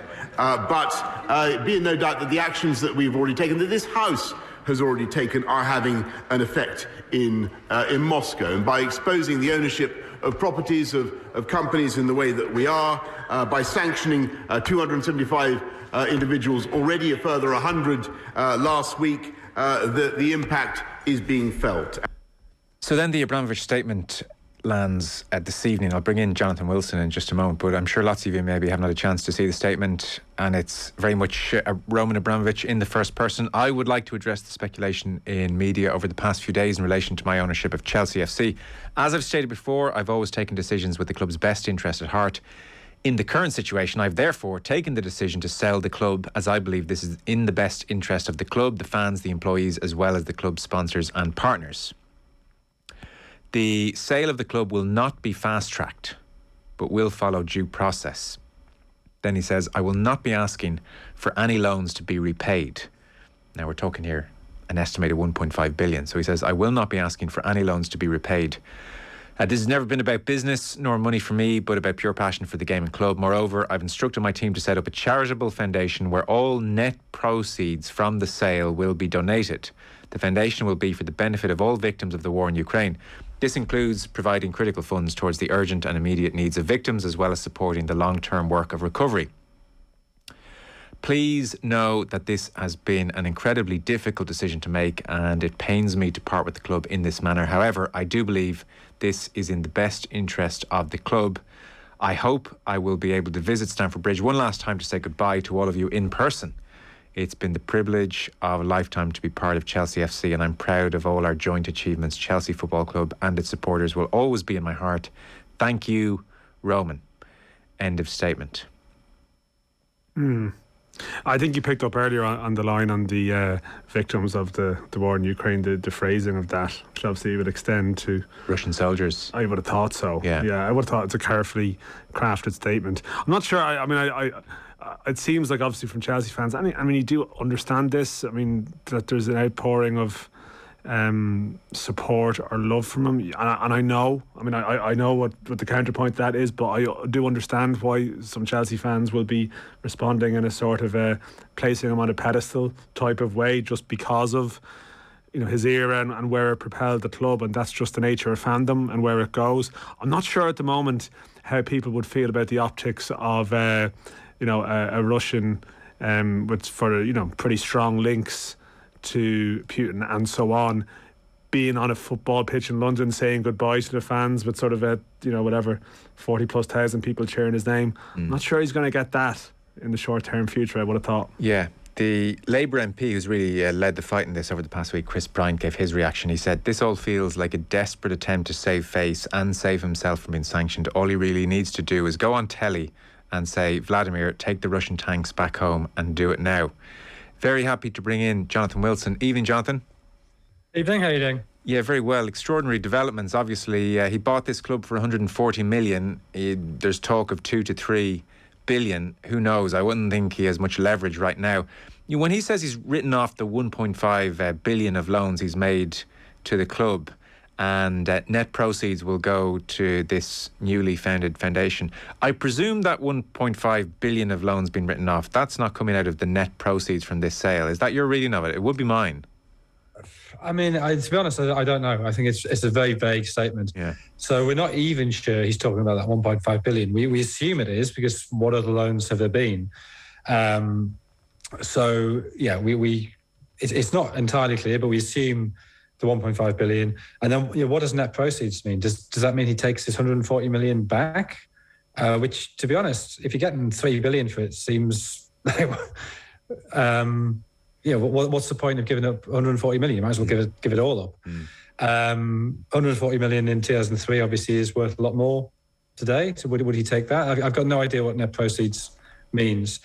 And we've got no idea, obviously, the precise details of what this charitable foundation may be, or who, as you've just alluded to, exactly who he means by the victims. And I presume that at least has been left deliberately vague while things are worked out. So this statement, I think, confirms the suspicion a lot of us had on Saturday. I think that statement to me on Saturday about handing over control and stewardship of the club, stewardship and care of the club, that suggested to me it was a sort of a flare going up. I'm willing to sell, and then as that story developed, he's decided today to confirm that. Well, if Saturday was a flare, the cynical version of what today is it could be an effort to prompt some kind of bidding war and get the best price. But then if he's not taking the money with him, maybe it's not. That's why this is a very difficult thing to read. What do you think his strategy is, his thinking here is? I mean, so Chris Bryant's saying, well, this is to evade sanctions. In what respect would holding on to Chelsea for the time being help him in that respect, I wonder?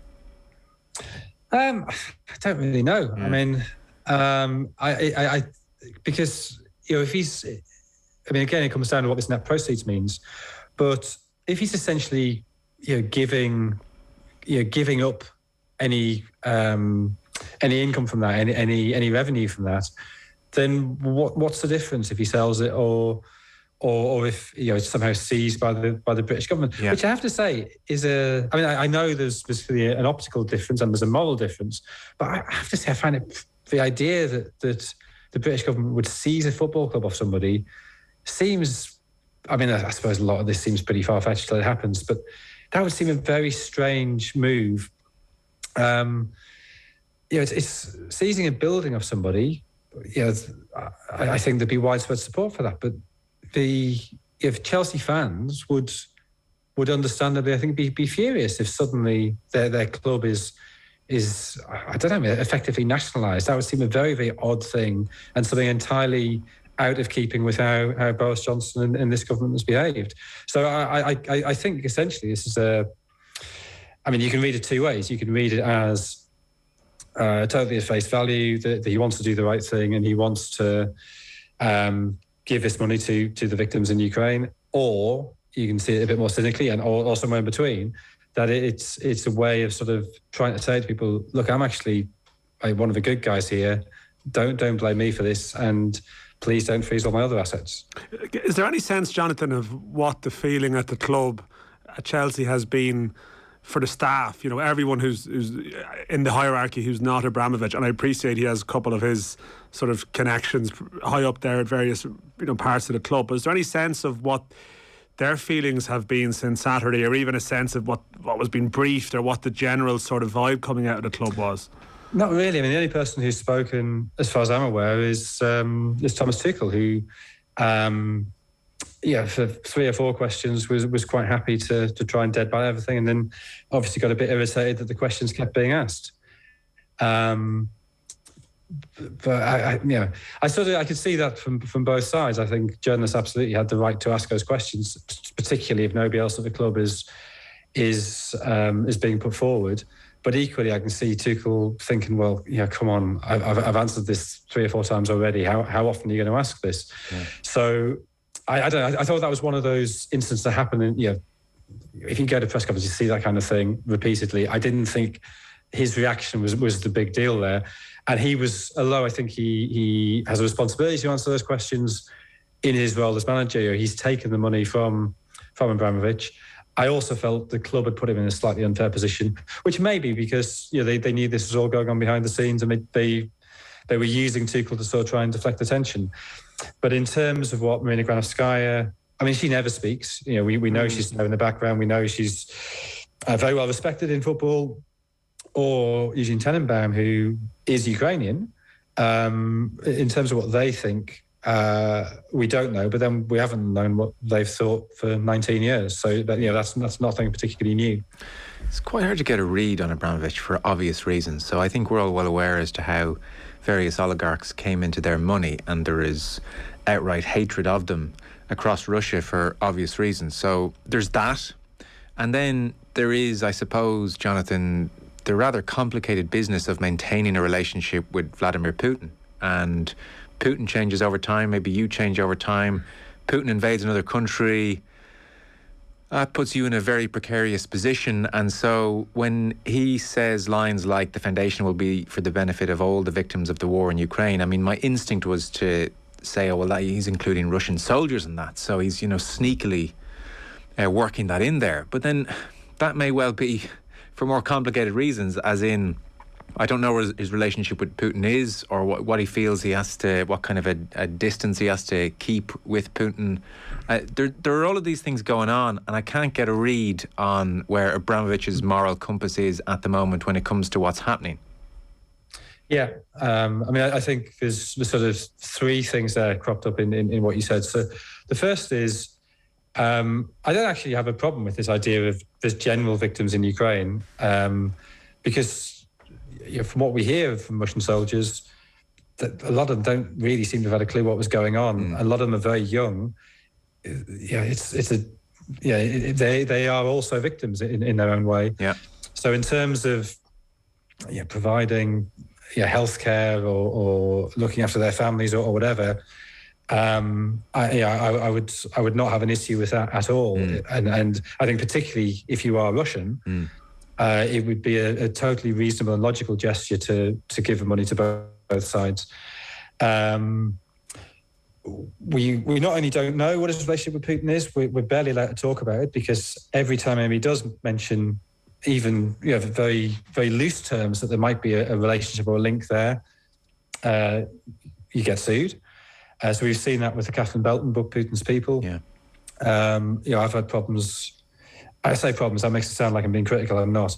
But every time you mention anything to do with why Abramovich may have bought Chelsea, the Guardian lawyers come down and say you can't say that because we're worried about getting sued for it. So he's been very protective of very, very, very keen to keep the details of whatever relationship, if there is one, secret. And then, the third point is, as you say, politically, he's in a very, very difficult position. The implication, I think, of today's statement is that he is not particularly pro this war, but equally I can get why he really wouldn't want to come out and say that. And I don't know if you saw, there's a piece in the Financial Times today talking about how the oligarchs, although they have great financial power, have essentially no political power. And it's almost as though they're going to Putin. Look, I had this fortune of $5 billion. I've lost $4 billion of it, and he's sort of saying, "Well, look, do you want to keep the other $1 billion, or I can take that off you as well?" Yeah, right. So I think I don't really know how this works, but that made me reconsider. I sort of just assume rich people have political power as well, but maybe in this case they don't. Well, I wouldn't think Putin gives it up all that easily. And as to one last one on Chelsea, I suppose, Dan, unless you have anything else, but as for the sale itself, get your offers in by Friday, and yet he's saying this is not going to be a quick-fire sale. I mean, it feels pretty hasty to me, but regardless, it doesn't appear as if he has very much leverage right now. So in terms of haggling, I don't know where he's going to go. And then that brings us back to our original point. What is the point of haggling if ultimately this money is not going into his pocket anyway? So there's the negotiations over price, and I don't know, is his thinking I want to get the biggest amount for this charitable foundation? Who knows?